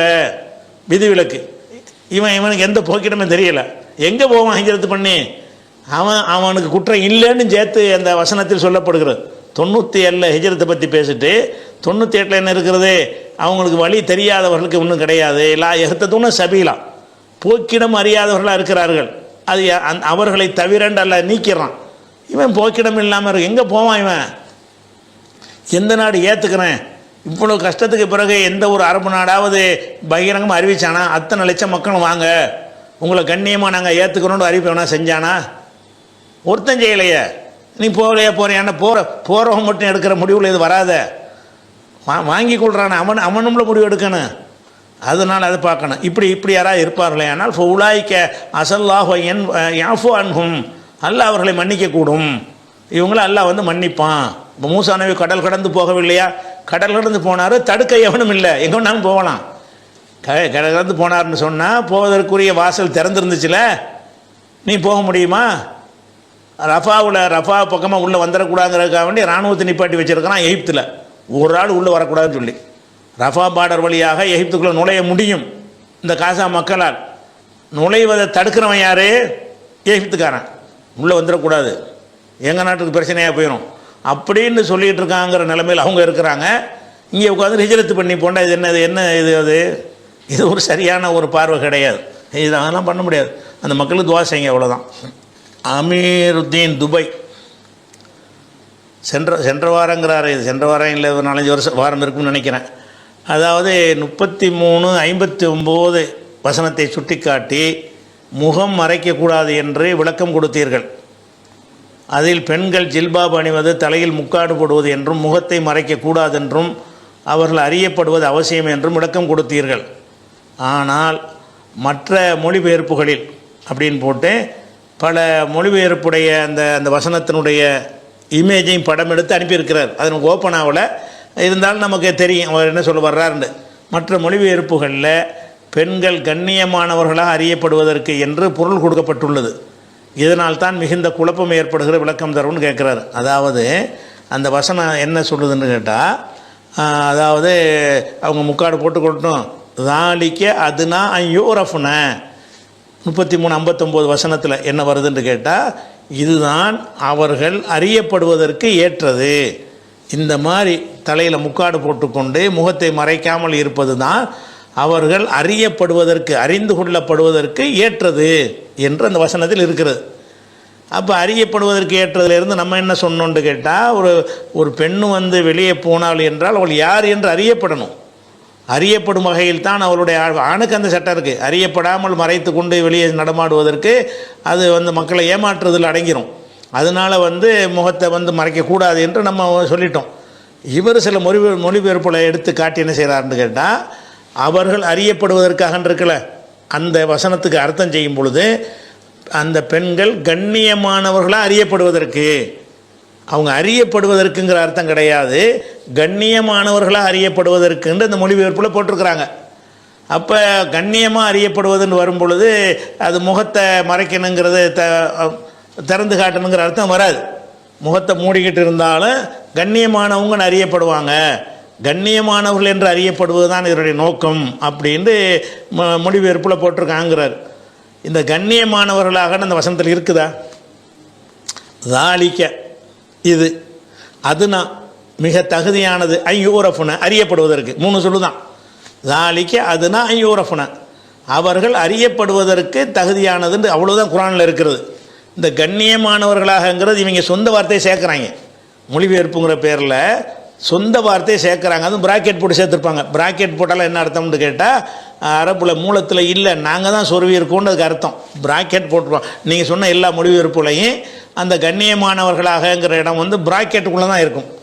பிராக்கெட் போட்டால் எதுக்கு போடுவாங்கன்னு கேட்டால் அந்த மூலத்தில் இல்லாமல் நாம் விளங்கி கொண்டதை அதில் சொல்ல நினைத்தோம் என்று சொன்னால் பிராக்கெட் போட்டு தெளிவுபடுத்துவாங்க. நம்மளும் பல இடங்களில் பிராக்கெட் போட்டு தெளிவுபடுத்துவோம். அது மூலத்தில் இருக்காது. அதனுடைய கருத்து அதுதான் என்றதை சொல்வதற்காக செய்கிறோம். அந்த உரிமையில் அவங்க செஞ்சுருக்கிறாங்க. அப்போ இவங்களாம் நினைக்கிறாங்க இது வந்து அவங்க அறியப்படுற அர்த்தம் சரியாக இல்லை, கண்ணியமானவங்கன்னு அறியப்படுற வழக்கம் வச்சுக்கலாம், வச்சுக்கிட்டோம்னா அந்த முகத்தை மறைத்தல்ங்கிறது வராது அப்படிங்கிறதுக்காக வேண்டி இவங்க எதை நினைக்கிறார்களோ அந்த கருத்தை மனசில் வைத்து கொண்டு அந்த கருத்தை இந்த வசனத்திலிருந்து தர்ற மாதிரி ஆக்குவதற்காக பிராக்கெட்டில் போட்டு கண்ணியமானவர்கள் என்று பிராக்கெட்டில் போட்டுருவாங்க. கண்ணியமானவர்கள் என அறியப்படுவதற்கு ஏற்றது. அப்போ கண்ணியமானவர்கள் என்னன்னு அவங்க போட்டுன்னு உங்களுக்கு குழப்பம் வருதுங்கிறீங்க. நீங்கள் அவங்க பிராக்கெட்டில் போட்டது கழிச்சிட்டு பாருங்கள், குழப்பம் வராது. அவனே நான் தான் சொருவி இருக்கேன்னு ஒத்துக்கிட்டான். பிராக்கெட்டில் போட்டு அந்த மொழிபெயர்ப்புகளை செய்தவர்கள்லாம் ஒத்துக்கொள்கிறார்கள் இது நம்ம கைச்சரக்கு, அரபு மூலத்தில் இல்லாத ஒரு வார்த்தை, நாங்கள் தான் சேர்த்துருக்குறோன்னு அவனே சொல்லிவிட்டான். மறைய அதை போட்டு கணக்கில் எடுக்கிறீங்க. நீங்கள் எந்த மொழிபெயர்ப்பு வச்சாலும் இந்த கண்ணியமானவர்களுக்கு பிராக்கெட்டில் இருக்கா, பிராக்கெட் இல்லாமல் இருக்கா? பிராக்கெட்டு அவ்வளோ தெரியாட்டா கூட 3 வார்த்தை தானே இருக்குது. தாலிக்க அதுனா யூரஃபுன்னு இங்கனுக்குள்ளே கண்ணியமானவர்களுக்குள்ள சொல்லி எது கண்ணியமானவர்கள்ங்கிற வார்த்தை அந்த வசனத்தில் இல்லையே. வசனத்தில் இல்லாமல் இருந்து பிராக்கெட்டில் போட்டதுனால உங்களுக்கு குழப்பம் வந்துருக்கு. குழப்பத்தை இவங்க உண்டாக்கி இருக்கிறாங்களே தவிர வசனத்தில் குழப்பம் வரல. இதெல்லாம் பார்த்து பெரிய குழப்பமாக ஏற்படுதுங்கிறாரு. குழப்பம் வர தேவையில்லை. நீங்கள் என்ன சிந்திக்கணும், இது குரானில் இல்லாமல் இவங்களாம் சேர்த்துருக்குறாங்க, அதான் அதில் உள்ள விஷயம். அடுத்ததாக முகமது ரபிக்கு மேலப்பாளையம். நான் 10 ஆண்டுகளுக்கு மேல் வங்கி கணக்கு வைத்து வருகிறேன். எனது கணக்கில் உள்ள வட்டியை ஒரு தொகையை ஒரு எக்ஸல் ஃபைலில் கணக்கிட்டு வருகிறேன். அது 5 எண்கள் கொண்ட தொகை. மேலும் 3 மாதம் ஒரு முறை SMS சேவைக்கும் மற்றும் வருடம் ஒரு முறை ATM கார்டு சேவைக்கும் பணம் பிடித்தம் செய்கிறார்கள். இந்த பிடித்தம் தொகை வட்டி தொகையிலிருந்து கழிக்கலாமா? என் மரணத்திற்கு பிறகு இந்த வட்டி பணம் என் வாரிசுக்கு ஹலாலா ஹராமா விளக்கம் தரவும் அப்படின்னு கேட்குறாரு. அவர் என்ன கேட்குறாருன்னா, இவர் வங்கியில் ஒரு பணத்தை போட்டு வச்சுருக்கிறார், அசலை மட்டும்தான் வாங்கிட்டு இருக்கிறார். ஆனால் வட்டி போடுறத தனியாக ஒரு எக்ஸல் ஃபைலில் சேமித்து வச்சுருக்கிறாராம். இந்த மாதம் இவ்வளோ வட்டி போட்டிருக்கிறான், இவ்வளோ வட்டி போட்டிருக்கிறான்னு ஒரு கணக்கு வச்சுருக்கிறாராம். அப்படி இருக்கிற நேரத்தில் அந்த வங்கியிலேருந்து என்ன செய்கிறான்னா, சில சேவைகளுக்கு கட்டணத்தை எங்கள்கிட்ட வாங்குகிறான். SMS ஒரு கணக்கில் பணம் போட்டவுன்னா SMS அனுப்புவான்ல, யாராவது பணம் எடுத்தாலோ பணம் போட்டாலோ ஏதாவது சர்வீஸ் சம்மந்தப்பட்ட செய்தியை சொல்ல நினைத்தாலோ SMS மூலமாக நமக்கு தெரிவிப்பான். SMS கட்டணம்னு சொல்லி ஒரு தொகையை நம்மள்கிட்ட கேட்குறான், எடுத்துக்கொள்கிறானா. அதே மாதிரி வந்து ATM கார்டை தருவதற்காக அதுக்கு ஒரு சேவை கட்டணம்னு ஒரு விஷயத்தை வாங்கிக்கிறான். இப்படிலாம் பல விஷயத்துக்கு நம்மள்கிட்ட என்ன செய்கிறான், அந்த காசை வாங்குகிறான். இந்த காசை என் கணக்கில் வட்டிக்குன்னு வச்சுருக்காங்கல்ல, அதில் கழிக்கலாமா? கையிலேருந்து கொடுக்காம அந்த வங்கி தானே வட்டி போடுறான், அவனுக்கு நான் கொடுக்க வேண்டிய அந்த சேவை கட்டணங்களை, இது இல்லாத கரண்ட் அக்கௌண்ட்டாக இருந்தால் இன்னும் பல சேவை கட்டணங்கள்லாம் இருக்கிறது. இவர் SBI அக்கௌண்ட்டில் இருப்பார்னு நினைக்கிறேன். கரண்ட் அக்கௌண்ட்டில் இருந்தாரேயானால் அந்த இங்கே செக்கு புக்கு வரைக்கும் காசு போட்டுருவான். வழங்குதா உங்களுக்கு எல்லாத்துக்கும் எல்லா சர்வீஸுகளும் வந்து உங்களுக்கு அதுக்கு கட்டணத்தை உங்கள்கிட்ட வந்து எடுத்துருவான். அப்போ அந்த மாதிரி இருக்கும் பொழுது நம்ம அந்த வட்டி பணம் இருக்குல்ல, அந்த பணத்தில் இதை கழிக்கிறது. எதை கழிக்கிறது? வட்டி ஒரு 10,000 ரூபா போட்டிருக்கிறான், சேவை கட்டணம் ஒரு 5,000 ரூபா போட்டிருக்கிறான், அதுலேருந்து கழிச்சு விடு 5,000 அப்படின்னு செய்யலாமா அப்படிங்கிறது முதல் கேள்வி. ரெண்டாவது, என் கணக்கில் உள்ள அந்த வட்டி பணம் வந்து என்னுடைய வாரிசுக்கு ஹலாலா என்பது இரண்டாவது கேள்வி. இதில் ஒரு விஷயத்தை நீங்கள் கவனிச்சுக்கணும். என்ன கவனிக்கணும்னு கேட்டால், சேவைகளுக்கு ஒரு கட்டணம் நிர்ணயிக்கிறான். நிர்ணயித்ததை நீங்கள் ஏற்றுக்கிட்டு தானே கையெழுத்து போட்டிருப்பீங்க. அந்த ஃபார்மில் எல்லாமே இருக்குது, நீங்கள் படிக்காட்டால் கூட அதில் இருக்கும். இந்த மாதிரி நீங்கள் அந்த அக்கௌண்ட் செல்வதாக இருந்தால் இன்னத்துக்கு இன்னென்ன வகையாக நாங்கள் வந்து கட்டணம் வசூலிப்போம் என்பதெல்லாம் அதில் குறிப்பிட்டிருப்பான். மொத்தமாக அந்த ஃபார்மை படித்து நீங்கள் கையெழுத்து போட்டு வந்திருப்பீங்க. நீங்கள் படிக்காட்டாலும் படித்தாலும் அதில் இருக்குது. அது அப்போ நீங்கள் ஒத்துக்கொண்டு அந்த வங்கியுடைய சேவையில் இதுக்கெல்லாம் நான் காசு தர தயார்னு ஒத்துக்கிட்டீங்க. எதை நீங்கள் ஒத்துக்கொண்ட ஒரு கட்டணமாக இருக்கிறதோ அதை உங்களுடைய ஹலாலான பணத்தில் கொடுக்கணும். எஸ்எம்எஸ் சேவைக்கு ஒரு கட்டணத்தை அது ஒரு கட்டணம் தான். அது எஸ்எம்எஸில் உங்களுக்கு அனுப்புறதுங்கிறது அது ஒரு வேலை. அந்த வேலைக்கு ஒரு கட்டணத்தை எனக்கு அதுக்கு ஒரு ஆள் போடணும், நெட்வொர்க் எடுக்கணும், அதை மெயின்டைன் பண்ணணும். அந்த மாதிரி வேலைகளுக்காக வேண்டி ஸ்டாஃப்லாம் போடுவாங்கங்கிற அடிப்படையில் அவன் அதுக்குன்னு உங்கள்கிட்ட ஒரு கட்டணத்தை வாங்குகிறான். ஏடிஎம் கார்டு, அந்த கார்டை ப்ரோக்ராம் பண்ணுறது, அது தயாரிக்கிறதுன்னு பல செலவுகள் இருக்குதுன்னு வைங்க. அதுக்குன்னு ஒரு காசு உங்கள்கிட்ட வாங்குறான்னு சொன்னால் அந்த காசை ஹலாலான முறையிலான வாங்குறான். அது அந்த சேவைக்கு கட்டணம் வாங்கலாம்ல. நீங்கள் கொடுக்குற ஒத்துக்கிட்டீங்கல்ல, அப்போ உங்கள் காசில் தானே கொடுக்கணும். இந்த வட்டி காசு உங்கள் காசு இல்லையில. வட்டி காசு நம்ம காசுன்னு சொன்னால் ஹராமான காசாக போயிடும். நம்ம காசு இல்லை. வட்டி காசு வங்கிக்காரன் நம்ம விருப்பம் இல்லாமல் அவனாக நம்ம கணக்கில் போட்டு கொண்டு வரக்கூடிய ஒரு தொகையாக இருக்கிறது. அப்படி இருக்கும் பொழுது அப்போ அந்த வட்டி காசை எடுத்து அதை சேவைக்கு கொடுக்கலாமான்னா அது எப்படி சரியாக வரேன்? அதாவது வட்டி காசு எடுத்து கக்கூசு கட்டலாம்னு சில ஆளுக்கு 10 ரூபா கொடுப்பாங்க. போய் கக்கூசும் ஹலாலான காசெல்லாம் கட்டணும். உனக்குதா கக்கூசுங்கிற வார்த்தையை வச்சு என்ன செய்கிறாங்க, அதை ஹலாலாக்கிடலான்னு பார்க்குறாங்க. கக்கூசு கட்டுறதும் எதில் தான் கட்டணும்? உங்கள் வீட்டில் கக்கூசு கட்டுறீங்க, கக்கூசுக்கு மட்டும் ஹராமான காசில் கட்டிடலாமா? கக்கூசும் ஹலாலான காசுலாம் கட்டணும். அதனால் அந்த மாதிரி வாதமாக இருக்குது. அதனால் அது ஏடிஎம் சேவை, அந்த சேவை, இந்த சேவை, எதுக்கெல்லாம் சேவை கட்டணம்னு அவன் விதித்து அதை நீங்கள் ஏற்றுக்கொண்டும் இருக்கிறீர்களோ அந்த கட்டணங்களை உங்கள் காசுலேருந்து தருவதாகத்தான் ஒத்துக்கொண்டிருக்கிறீங்க. அப்போ உங்கள் காசுலேருந்து தான் அதை கொடுக்கணும். நீங்கள் அந்த வட்டி காசுலேருந்து அதை கொடுத்தீர்களே ஆனால் முதல்ல அந்த அளவுக்கான வட்டியை நீங்கள் வாங்கியவரெல்லாம் முதல்ல ஆயிடுறீங்க. அந்த அளவுக்கு ஒரு அந்த 5000 ரூபா நீங்கள் வட்டிலேருந்து எடுத்துன்னு வர கொடுக்குறேன்னு அர்த்தம். அப்போ எப்போ அந்த காசில் இருந்து நீங்கள் அதை கொடுக்குறீங்களோ அப்போ அந்த வட்டியை வாங்கிய குற்றத்தை முழு வட்டி நீங்கள் வாங்காட்டானா அந்த சேவை கட்டணம் அளவுக்குள்ள வட்டியை நீங்கள் வாங்கிவிட்டீங்க, அந்த அர்த்தம் அதுக்குள்ளே வந்துடும். அதனால் அது சரியில்லை. அடுத்ததாக இன்னொரு விஷயம், ஒரு மரணத்திற்கு பிறகு வாரிசுகளுக்கு சேருங்கிற ஒரு விஷயம் இருக்கு இல்லையா? என்னுடைய மரணத்துக்கு பிறகு இந்த வட்டி பணம் என் பிள்ளைகளுக்கு ஹலாலா அப்படின்னு கேட்டால் அப்போ என்ன நீங்கள் அடிப்படையில் இதை கேட்குறீங்கன்னு கேட்டால், நம்ம வட்டி வாங்காமல் இருப்போம், சேர்த்து வச்சுட்டு போவோம், மூத்துக்கு பிறகு பிள்ளைகளுக்கு ஹலாலாயிரும். அப்போ அந்த வட்டி மனசார நீங்கள் வாங்கிடுறீங்க. வாங்கி நீங்கள் கையில் எடுக்கலையே தவிர இந்த கேள்வி கேட்பதும் அது எதுக்கு உள்ள பதில் தெரியுமா? ஒருத்தன் தவறான தெரியாத முறை ஹராமாக சம்பாரித்து மூத்தா போயிட்டான். இப்போ பிள்ளைகளுக்கு சொத்தை பிரிக்கிறாங்க, அதில் ஹராமான சம்பாத்தியம் இருக்குது, இருந்தால் இருந்துட்டு போகுது அப்படிங்கிற முறையில் அது வாரிசு முறையில் வந்தால் அது ஹலாலுங்கிறது அது ஒரு சட்டம். அதுக்கு என்ன அர்த்தம் இல்லை, ஹராமானதை எல்லாம் பிள்ளைகளுக்கு சேர்த்து வச்சுட்டு போகணும், பிள்ளைகள் அதை அனுபவிக்கணும்னு நினச்சிங்கன்னா நீங்கள் வாங்கிட்டேன்னு அர்த்தமாகுது. இந்த எண்ணமே தப்பு, டேஞ்சரான எண்ணம்.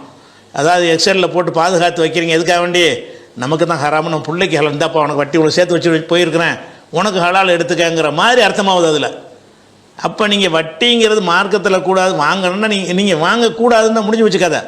இது எப்படி நீங்கள் சிந்திக்கிறீங்க, இது என் பிள்ளைகளுக்கு ஹலாலான்னு சிந்தித்தா அப்போ ஹராமாக பிள்ளைகளுக்கு சம்பாரிச்சுட்டு வச்சுட்டு போவான்ல, அந்த ஒரு மென்டாலிட்டிலையாக்க இந்த கேள்வி அமைந்திருக்கிறது. அதனால் நீங்கள் வட்டி வாங்கலைன்றதுன்னா நான் வட்டி வாங்கினால் என் பிள்ளைக்கு ஹலாலாயிட்டேன் அப்படிங்கிற வட்டி வாங்குவது நியாயமில்லை. இது இறையச்சத்தை குறைக்கிற ஒரு பண்பாக இப்போ தெரிகிறது. இது என்ன தெரியுதுன்னா, உங்கள்கிட்ட இறையச்சத்தை கம்மியாக இருக்கிற மாதிரி அந்த காட்டுது. ஏன்னு கேட்டால், நமக்கு போனால் காசு தானே போயிட்டு போகணும், பிள்ளைகளுக்கு ஹலாலாட்டு அவன் போட்டு போகிறான், நமக்கு தானே ஹராமு, நம்ம பிள்ளைகளுக்கு ஹலால் ஆகுதுன்னு நீங்கள் அப்படி போயிட்டு இருந்தீங்கன்னா அப்போ நீங்கள் என்ன செய்கிறீங்கன்னா அந்த வட்டியை வாங்கி உங்கள் பிள்ளைக்காக வச்சுட்டு போகிறீங்கன்னு அர்த்தமாகுது. நீங்கள் அதை இப்போ திங்க் பண்ணுறீங்க, அது தற்செயலாக நடக்கணுமே. இப்படி ஒரு சிந்தனையே தப்பு. நமக்கு பிறகு நம்ம பிள்ளை எடுத்துக்கிறோம், அவனுக்கு இது உதவும் நீங்கள் நினச்சாலே தப்பு. நினச்சாலும் நீங்கள் மனசால் அந்த வட்டியை வாங்கிட்டீங்கன்னு அர்த்தம். அதனால் நீங்கள் வட்டி ஹராம அதை பற்றி நினச்சே பார்க்காம போயிடணும். அதுக்கு பிறகு அந்த பிள்ளைகளுக்கு உங்களுடைய சொத்துக்கள்லாம் கணக்கு பார்க்கும் பொழுது இந்த மாதிரி ஒரு தொகை ஒரு கணக்கில் இருக்குது அப்படின்னு தெரிய அது உங்களுக்கு உங்கள் பிள்ளைகளுக்கு கிடைக்குமா இருந்தால் அந்த பிள்ளைகளுடைய விஷயமாக அது ஆயிரும். நீங்கள் இதை திங்க் பண்ணக்கூடாது, நீங்கள் திங்க் பண்ணி அதுக்குன்னே சேர்த்து வைக்கக்கூடாது. அப்போ நல்லா கவனிச்சுக்கிறேன்னா, அதனால் பிள்ளைகளை வட்டியை சேமித்து வச்சுட்டு போகிறது என்பது வேறு, நீங்கள் அறியாமல் சேமித்து வச்சுட்டு போனால் சம்பாதிச்ச பொருள்கள் பிள்ளைகளுக்கு வாரிசு முறையில் கிடைக்கும் என்பது வேறு. ரெண்டுக்கும் பெரிய வித்தியாசம் இருக்குது. நீங்கள் எதில் இருக்கணும்னா, எனக்கு வட்டி வேண்டாம்ங்கிற நீங்கள் உறுதியாக இருக்கணுமே தவிர எனக்கு பிறகு பிள்ளைகளுக்கு சேரட்டும்னு நினைத்துக்கொண்டு அதை செஞ்சீங்க என்று சொன்னால் அப்போ நீங்கள் மனசால் வாங்கிட்டீங்க, வாங்கி பிள்ளைக்கு சேர்த்து வச்சுட்டு போகிறீங்க. அப்போ என்ன நினைக்கிறீங்க? நமக்கு குற்றம் வராது, பிள்ளைக்கு ஹலால் ஆயிரும் நினைக்கிறீங்க. உங்களுக்கு குற்றம் வரும். நீங்கள் இப்படி நினச்சிட்டீங்கள, பிள்ளைக்கு ஹலால் ஆயிரும், பிள்ளைக்கு சேர்த்து வச்சுட்டு போகிறோம் அப்படின்னு நினச்சிட்டாலேயே நீங்கள் அதை வாங்கிட்டீங்க. வாங்கி சேமிப்பாக வச்சுட்டு போயிருக்கீங்கன்னு அர்த்தம். அப்போ நீங்கள் குற்றமற்றவராகவும் ஆயிரலாம், பிள்ளைக்கும் ஹராமும் ஹலால் ஆயிரும். ஒரு தந்திர மாதிரி இருக்குல்ல, நம்ம வட்டி வாங்கின குற்றமும் நம்மளை சேராது, அந்த வட்டி ஹலாலாகவும் ஆயிரும் அப்படின்றதுனா அந்த மார்க்கத்தில் வந்து அந்த ஹராமை ஹலாலாக்குற தந்திரத்தின் ஒரு தன்மை அதில் தென்படுகிறது. இதில் என்ன விஷயம்னு கேட்டால், நீங்கள் வந்து அந்த வட்டி கிழக்க வந்து ஒரு எக்ஸலில் போட்டு வச்சுக்கிறீங்கல்ல, அந்த போட்டு வச்சது நம்ம எடுத்துடக்கூடாது, இதெல்லாம் நம்முடையது இல்லை என்பதற்காக நீங்கள் எடுத்து வைத்திருந்தீர்கள் என்று சொன்னால் அது நல்ல ஒரு ஏற்பாடு. அதே நேரத்தில் இந்த எக்ஸலில் உள்ளலாம் வச்சு, இந்த பாரு நான் வந்து எனக்கு ஹராமு, நான் வட்டி எடுக்கலை, எனக்கு பிறகு நீ எடுத்துக்க அப்படிங்கிற அளவில் உங்கள் பிள்ளைகளுக்கு சொல்லிட்டு போனீங்கன்னு சொன்னால் அந்த ஒரு மனநிலையில், அதாவது அப்படி சொல்லிட்டு போனாலும் சரி, நம்ம எடுக்காமல் இருப்போம், நம்ம மூத்துக்கு பிறகு பிள்ளைங்களுக்கு போய் சேர்ந்துரும்ல அப்படின்னு நினைத்தீர்கள் என்று சொன்னால் அந்த ஹராமை நீங்கள் வாங்கி சேமித்து வைத்து விட்டு சென்றீர்கள் வரும். அது மனசில் தூக்கி எரிஞ்சிருங்க, அவ்வளோதான். நம்ம காசு இல்லைங்கிற நிப்பாட்டிக்கணுமே தவிர, அதுக்கு பிறகு உங்கள் பிள்ளைக்கு ஹலாலாகிறது என்பது அது வந்து தகப்பனுடைய சொத்து பிள்ளை கிடைத்ததுங்கிற வகையில் வந்து சேரக்கூடியது. அது அவங்க சிந்திச்சுக்கிடுவாங்க. அதனால் அந்த வட்டி வந்து உங்கள் பிள்ளைகளுக்கு ஹலால் என்பதுங்கிறது, அது ஒரு ஹலால் என்பது ஒரு கரெக்டான ஒரு சட்டம்தான். ஆனால் அந்த சட்டத்துக்கு என்ன அர்த்தம் இல்லை, தகப்பனாரே வந்து அந்த வட்டியெல்லாம் சேமித்து வைத்து வாங்காமல் என் பிள்ளைக்கு ஹலால் ஆகிட்டு போகணும், நானும் வட்டி வாங்கின குற்றம் வராது அப்படி நினைத்தாரையானால் அதில் அவர் உடன்பட்டு விடுகிறார், அந்த வட்டியில் அவர் உடன்பட்டார்னு ஆயிரும். அதனால் அது தவிர்க்க வேண்டிய ஒரு விஷயமாக இருக்குது. அடுத்ததாக, என் பெயர் அபு, தொண்டி. நான் ஒரு மாற்று மத பெண்ணை மனப்பூர்வமாக அல்லாஹ்வை நம்பி இஸ்லாத்தை ஏற்றுக்கொண்ட பிறகு திருமணம் செய்து கொண்டேன்.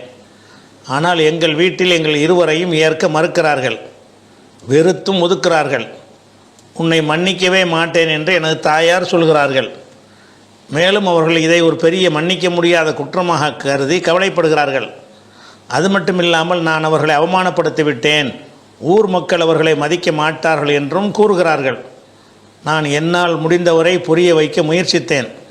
ஆனால் அவர்கள் கொஞ்சம் கூட இறங்கி வர மறுக்கிறார்கள். இப்பொழுது என் நிலை என்ன? நான் எனது தாயாரை ஒருபோதும் வெறுத்தது கிடையாது. ஆனால் அவர்கள் தான் எங்களை வெறுத்து ஒதுக்குகிறார்கள்.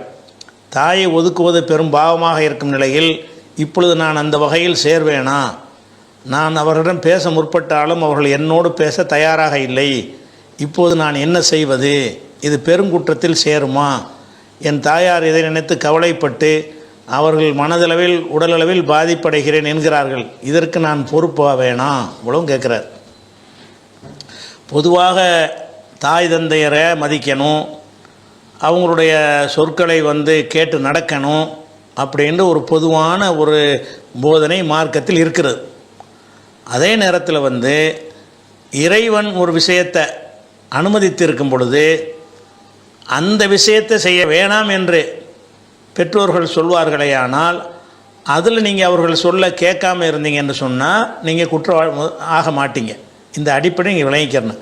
நபிகள் நாயகம் ஸல்லல்லாஹு அலைஹி வஸல்லம் சொன்னாங்க, லா தாஅத லி மஹ்லூகின் ஃபீ மாசியத்தில் ஹாலிக். படைத்தவனுக்கு மாறு செய்யும் விஷயங்களில் படைப்புகளுக்கு கட்டுப்படுதல் இல்லை. தாய் தந்தையருக்கு எப்போ நீங்கள் குற்றவாளி ஆவீங்கன்னு சொன்னால், நீங்கள் செஞ்ச காரியம் இஸ்லாத்தில் அனுமதிக்கப்படாத காரியமாக இருந்து, அல்லாஹ்வால் தடுக்கப்பட்ட ஒரு காரியமாக இருந்து, அதை நீங்கள் செய்து அதனால் உங்களுடைய தாய் தந்தையருடைய வெறுப்புக்கு ஆளானால் உங்கள் மீது குற்றம் வரும்.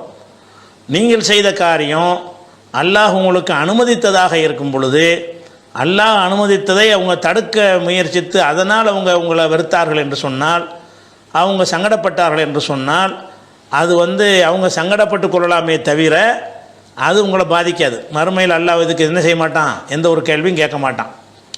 இதுக்கு அல்லாஹ் கூட குர்ஆனில் என்ன செய்கிறான்னு கேட்டால், ஒயின் ஜாஹதாக்க அலா அன் துஷரிக்க பி மா லைஸலக பிஹி இல்முன், உனக்கு அறிவற்ற விஷயங்களை இணை கற்பிக்குமாறு வற்புறுத்துவார்களே ஆனால் ஃபலா துத்இஹுமா, அவங்க ரெண்டு பேருக்கு நீ கட்டுப்படாதே, தாய் தந்தையருக்கு கட்டுப்படாத. ஓ சாஹிபுஹுமா ஃபித்துன்யா மஅரூஃபா, இந்த உலக விஷயங்களில் அழகான முறையில் அவங்களோட தோழமையாக நடந்துக்க அப்படின்னு நல்லா சொல்லி காட்டுறான். இது ஷிர்க்குக்கு மட்டும்தான் சொல்கிறான் என்று இருந்தாலும் துன்யாவுடைய விஷயத்தில் தான் அவங்களுக்கு நம்ம இணக்கமாக இருக்கணுமே தவிர அவங்களுக்கு செய்ய வேண்டிய வசதிகள், உதவிகள், கவனித்தல்கள், இந்த விஷயங்களில் நீங்கள் குறை வச்சிடக்கூடாது. மற்றபடி அவங்க தடுக்கிற விஷயம் வந்து மார்க்க ரீதியாக அல்லாஹ் அனுமதித்த விஷயமாக இருந்தால் அதில் வந்து பெற்றோர்கள் வருத்தப்படுவதற்கு எந்த ஒரு அதிகாரமும் கிடையாது. ஏன்னு கேட்டால் திருமணத்தை பொறுத்த வரைக்கும் பெண்கள் திருமணம் செய்யும்போது கூட அவங்க வந்து பெற்றோர்கள் அல்லது பொறுப்பாளர்கள் மூலமாகத்தான் திருமணம் செய்யணும்னு இருக்குது. அதில் கூட அந்த பெண்ணு வந்து மறுத்து விட்டால் சம்மதம் இல்லாமல் செஞ்சிங்கன்னா திருமணம் செல்லாது. பெண்ணுக்கு ஒரு பெண்ணாக இருந்தால் கூட அந்த பெண்ணுக்கு பிடிக்காத மாப்பிள்ளையை வந்து பெற்றோர் கல்யாணம் பண்ணி வச்சுட்டாங்கன்னு வைங்க. அப்போ இஸ்லாத்து நிலைமை என்ன? நபி காலத்தில் என்ன செய்கிறாருன்னு கேட்டால் ஒரு அம்மா வந்து இந்த மாதிரி ரசூலுல்லாஹ்ட்ட வர்றாங்க. இது புகாரில் 6945 ஹதீஸில் இருக்கிறது. வந்து என்னுடைய தகப்பனார் வந்து எனக்கு பிடிக்காத ஒரு ஆள் கல்யாணம் பண்ணி வச்சுட்டாரு, எனக்கு பிடிக்கல என்று சொல்கிறாங்க. உடனே நபி ஸல்லல்லாஹு அலைஹி வஸல்லம் செய்கிறாங்கன்னா ஃபத்தத்தின் நபி ஸல்லல்லாஹு அலைஹி வஸல்லம் புரத்த நிக்காஹா, ரசூலுல்லாஹ்ட்ட வந்து அந்த பெண்ணு முறையிட்ட உடனே அவருடைய திருமணத்தை ரத்து செய்தார்கள். திருமணமே நடக்கலைன்ட்டாங்க. இப்போ நடக்கலைன்னு சொல்லும்போது திருமணம் செஞ்சு வச்சது தகப்பன் மகளுக்கு, ஆனால் சம்மதம் கேட்டு செய்யணுங்கிற கண்டிஷனை மீறிட்டார் அவர். பெண்ணுடைய சம்மதம் அவங்களுடைய விருப்பத்தின்படி தான் கல்யாணம் பண்ணி வைக்கணுமே தவிர தந்தைங்கிற அதிகாரத்தை பயன்படுத்தி பிடிக்காத ஆள் கல்யாணம் பண்ணி வச்சுட்டார். இப்போ வந்து ரசூலுல்லாஹ் என்ன செய்யலை, அந்த பெண்ணுக்கு அறிவுரை சொல்லலை. நீ எப்படிம்மா உங்கள் வாப்பா கல்யாணம் பண்ணி வச்சுருக்கிறாரு, அதை போய் நீ மீறுற, உங்கள் தகப்பனார் வருத்தப்படுவார அப்படின்னு சொன்னாங்களா, ரத்து செஞ்சாங்களா? அப்போ பெண்களுக்கே இந்த உரிமை இருக்குது. பெண்களுக்கு என்ன ஆணுக்கு பெண்ணுக்கு என்ன வித்தியாசம்னு கேட்டால், பெண்கள் வந்து அவங்களாக போய் கல்யாணம் பண்ணிக்கிறக்கூடாது. அவங்க முடித்த மாப்பிள்ளையை அவங்க சொல்லணும். பெற்றோர்கள் என்ன செய்யணும், நின்று, பெற்றோர்கள் இல்லாட்டி மற்ற உறவினர்கள் நின்று நடத்தி வைக்கணும். ஆண்களுக்கு வந்து அந்த பொறுப்பாளர் கூட தேவையில்லை, அவனாக கல்யாணம் பண்ணிக்கிறலாம். அதே நேரத்தில் ரெண்டு பேருமே விரும்பினதை தான் கல்யாணம் என்பது இவனும் விரும்பணும் அவளும் விரும்பணும், அதுக்கு பேர் தான் கல்யாணம். விரும்பாத ஒன்றை பெற்றோர் சொன்னார்கள் என்பதற்காக கல்யாணம் பண்ணிவிட்டு அந்த பெண்ணுடைய வாழ்க்கை நரகமாக போயிடும். அப்போ வந்து இந்த பெண் விஷயமாக ரசூலுல்லாஹ் நடந்த ஒரு சம்பவம் என்னத்தை காட்டுது? பெற்றோருக்கு இதில் ரோல் இல்லைன்னு காட்டுது. புகாரில் 6945 ஹதீஸ் பிரகாரம் மகளுக்கு அவர் கல்யாணம் பண்ணி வைக்கிறாரு, அவருக்கு விருப்பமான மாப்பிள்ளையை கல்யாணம் பண்ணி வைக்கிறார். அதை வந்து அந்த அம்மா வந்து எதிர்த்து ரசூலுல்லாஹ்ட்ட போய் மறுதீர்ப்பு வாங்குறாங்க. இப்போ வருத்தப்படுவார்ல அந்த தகப்பனார், நம்ம ஒரு ஆளை கல்யாணம் பண்ணி வச்சோம், அதை போய் இந்த மக வந்து இல்லாமல் ஆக்கி விட்டாலன்னு கோபம் வரும்ல.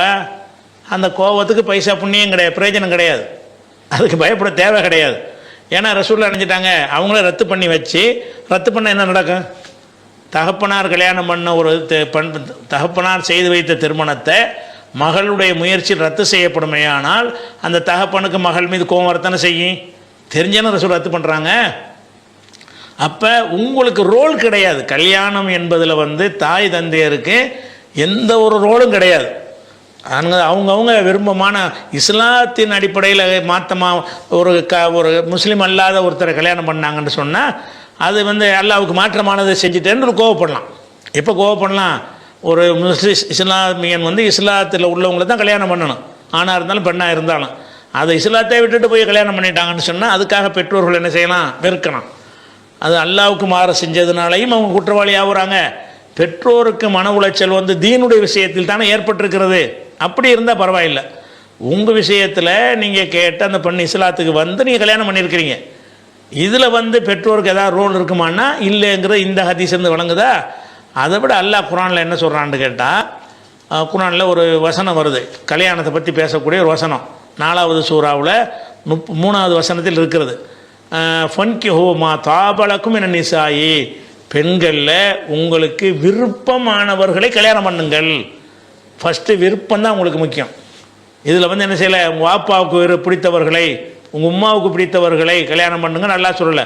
மா தாபலக்கும், உங்களுக்கு மன விருப்பமான பெண்களை கல்யாணம் பண்ணி கொள்ளுங்கள்னு தான் அல்லாஹ் வந்து திருக்குரானில் அனுமதிக்கிறான். அப்போ கல்யாணத்துக்கு முக்கியமான ஒரு விஷயம் என்னன்னு கேட்டால், அந்த ஆணுக்கு அந்த பெண்ணை பிடிக்கணும், அந்த பெண்ணுக்கு ஒரு ஆணை பிடிக்கணும் என்ற வகையில் அவங்களாவே கல்யாணம் பண்ணி கொள்கிற உரிமை அல்லாஹ் கொடுத்துட்டான்ல. அல்லாஹ் கொடுத்த பிறகு என் பெற்றோருக்கு ரோல் இருக்குது. பெற்றோர்கிட்ட நீங்கள் வந்து சந்தோஷமாக நீங்கள் நடத்தி வைன்னு கேட்குறீங்க, புரிய வைக்கிறீங்க. புரியட்டு மார்க்கம் புரியாதவர்களாக இருந்தால் நீங்கள் அவங்கள்ட்ட வருத்தப்பட தேவையில்லை. நீங்கள் வந்து பெற்றோரை புண்படுத்தினதோ பெற்றோருடைய கடமையை நீங்கள் தவறுனதோ ஆகவே ஆகாது. இந்த பெற்றோர்களுக்கு அந்த ஒரு மனப்பான்மையில் மாற்றம் வரணும். அதனால் நிறைய நம்ம குடும்பங்களில் பார்க்குறோம். நிறைய குடும்பங்களில் சில பெண்கள் வந்து ஒருத்தனை விரும்புனாங்கன்னு சொன்னால் இவங்க அதை அந்த கல்யாணம் பண்ணி வைக்க மாட்டோம்னு நின்றார்கள்னு வைங்களேன். அப்போ என்னோட நடக்குது, ஓடி போயிடுறாங்க. பெற்றோர் இந்தம்மா நீ யாருக்கு என்ற சொல்லிட்டு வந்து முறைப்படி இது நான் நின்று கல்யாணம் பண்ணி வைக்கிறேன் அப்படின்ட்டு தானே ஒரு பெற்றோர் சொல்லணும். இவனா ஒரு கற்பனை பண்ணி கொண்டு என் கோத்திரத்தில் என் குலத்தில் இருக்கணும், என் ஜாதியில் இருக்கணும், என் சொந்தத்தில் இருக்கணும்னு இவனா ஒரு கற்பனையை பண்ணிக்கிறான். அப்படி பண்ணுவானே. ஆனால் இந்த மாதிரி அந்த அவனுடைய மகள் போய் பழகிற மாதிரியான தொடர்புகளை எல்லாம் அவன் அறுத்து விட்டுருக்கணுமா இல்லையா? அவன் தான் காலேஜுக்கு அனுப்புகிறான், அவன் தான் வெளி உலகத்தை பார்க்க அனுப்புகிறான், யாரோடையும் பழக அனுமதிக்கிறான், ஃபோனை வாங்கி கொடுக்குறான், பல தொடர்புகளை ஏற்பட்டு போய் விடுகிறது.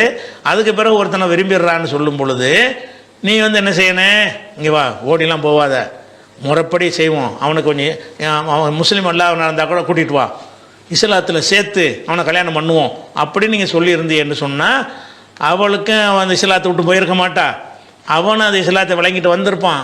அப்படி நடக்காமல் நிறைய பேர் என்ன செய்கிறாங்கன்னு கேட்டால் எங்களை விட்டு ஓடி போயிட்டு நீ இங்கே தானே காரணம். அதுக்கு ஒரு பெண்ணு வந்து ஓடி போய் வேற ஒருத்தனை கல்யாணம் பண்ணிட்டு போகிறான்னு சொல்லி எத்தனை குடும்பங்களில் நாரி போய் கிடக்குத.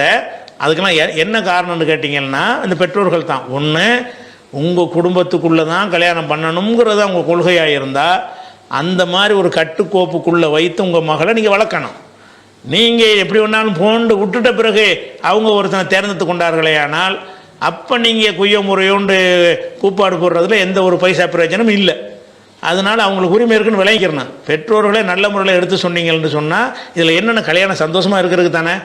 இவனாக இருந்தால் என்ன, அவனாக இருந்தால் என்ன, நல்லவனாக இருந்தால் சரின்னு கல்யாணம் பண்ணி வச்சுட்டு போங்களேன். அப்போ இந்த இது செய்ய மாட்டேங்கிறாங்க பெற்றோர்கள். வந்து அவனுடைய மகனோ மகளோ ஒரு ஆளை விரும்பினாங்கன்னு சொன்னால் அது மார்க்கத்துக்கு உகந்ததாக இருந்தால் நம்ம என்ன செய்யக்கூடாது, குறுக்க நிற்கக்கூடாது, அந்த விருப்பத்தை மறக்கக்கூடாது, நல்லா தாராளமாக செஞ்சுட்டு போங்க. அதே நேரத்தில் வந்து சில விளைவுகள், ஒரு பெண்ணு தேர்ந்தெடுக்குதா, இந்த மாதிரி இருக்குது நீ இப்படிலாம் சில வீட்டில் நடக்கும். அதாவது கல்யாணம் பண்ணிடுவான், எங்கேயோ உள்ள ஒரு பொண்ணை கல்யாணம் பண்ணிட்டு வந்துடுவான்னா அப்போ இந்த பெற்றோர் என்ன நினைப்பாங்கன்னு கேட்டால் இந்த பெண் உள்ளே வந்துச்சுன்னு சொன்னால் அக்கா தங்கச்சி மாதிரிலாம் இருக்கிறாங்க, வேறு குடும்பத்தில் மற்ற மெம்பர்லாம் இருக்கிறாங்க, அவங்க கண்ணியமாக நடத்த மாட்டாங்க, அவங்களுக்குள்ள ஒரு சரியான ஒரு புரிதல் இருக்காது, அதனால் நீ தனியாக போய் இருந்துக்கப்பா, அதனால் வந்து இது குடும்பத்துக்குள்ளே இருக்க வேணாம் அப்படி நீங்கள் சொல்லலாம். குடும்பத்துக்குள்ளே இருந்தானா உனக்கு உரிய மரியாதை இருக்காது, இருக்கிறவங்க உன்னை சரியான முறையில் பார்க்க மாட்டாங்க, அப்போ நீ மனைவி கூட தனியாக போய்க்க, அப்படி அந்த மாதிரி சில ஏற்பாடுகள் செய்வதற்கு உங்களுக்கு உரிமை இருக்கே தவிர கல்யாணத்தை நான் ஏற்றுக்கிற மாட்டேன்றதுக்கு என்ன உரிமை இருக்குது உங்களுக்கு? ஏற்றுக்கிற மாட்டேன்னவன தானே எத்தனை பேர் போய் முஸ்லீம் பெண்கள் போய் கோயிலில் தாலி கட்டி கல்யாணம் பண்ணிட்டு போகிறாங்க. என்னத்தினால?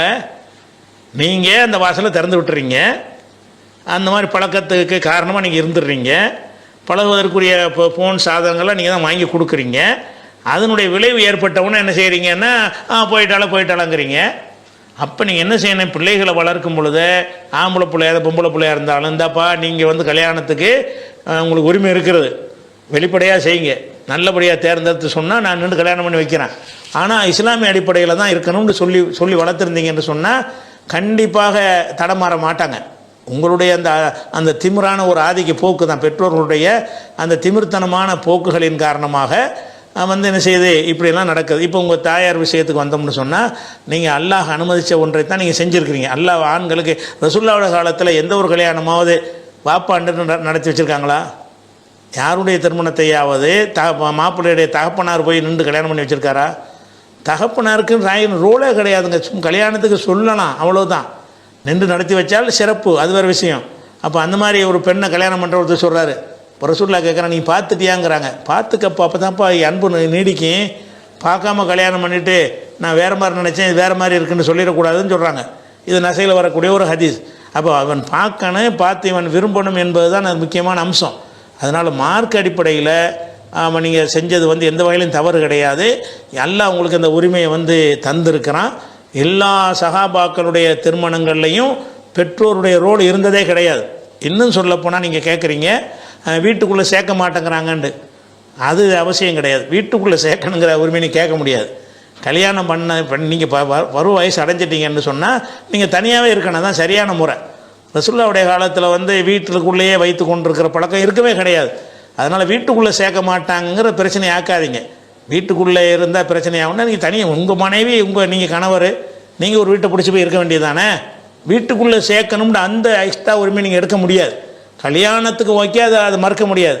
ஆனால் அவங்க மனசுக்கு பிடிக்காத ஒன்றை செய்யும் பொழுது வீட்டுக்குள்ளே இருந்தீங்கன்னா டெய்லி சண்டை தான் வரும், சச்சரவு தான் வரும். அதனால் வீட்டுக்குள்ளே அவங்க சேர்க்காமல் இருந்தார்களே ஆனால் அதை ஒரு பெருசாக எடுத்துக்கிற தேவையில்லை. வீட்டுக்குள்ளே தான் கல்யாணம் பண்ண பிறகு அந்த மகன் தாய் தந்தையரோடு தான் இருக்கணும் என்று மார்க்கத்தில் எந்த சட்டமும் கிடையாது. அவங்க தனியாக என்ன செய்யலாம், அவங்க மனைவியோட தனி குடித்தனம் போய் கொண்டு இருந்தால் கூட அது மார்க்கம் அது குற்றமாக கருதாது. அதனால் இதை நீ கவலைப்பட தேவையில்லை. அவங்க தேவையில்லாமல் என்ன செய்கிறாங்க, அல்லாஹ் வழங்கின உரிமையில் அவங்க தலையிடுறாங்க. ரசூல்லா காலத்தில் இருக்கவே இல்லை. ரசூல்லாவுடைய காலத்தில் இந்த நீங்கள் சொன்ன மாதிரியான ஒரு கேஸை வரல ரசூல்லாட்ட. இந்த மாதிரி என் பையன் நான் விரும்பாத ஒரு பொண்ணை கல்யாணம் பண்ணிட்டு போயிட்டான்ற மாதிரி ஒரு கேஸ் வந்துச்சா ரசூல்லாவுடைய காலத்தில்? ஒரு கேஸ் வர கிடையாது. ஏன்னு கேட்டால் அந்த பெற்றோர் அப்படி நினைக்கவே மாட்டாங்க. அதுதான் அந்த உள்ள விஷயம். இது ஒரு பெரிய கேள்வி. ஆனால் இதில் பேரை காணோம். சரி, உலகில் அனைத்து உயிரினங்களுக்கும் அல்லாஹ்வே உணவளிக்கிறான்.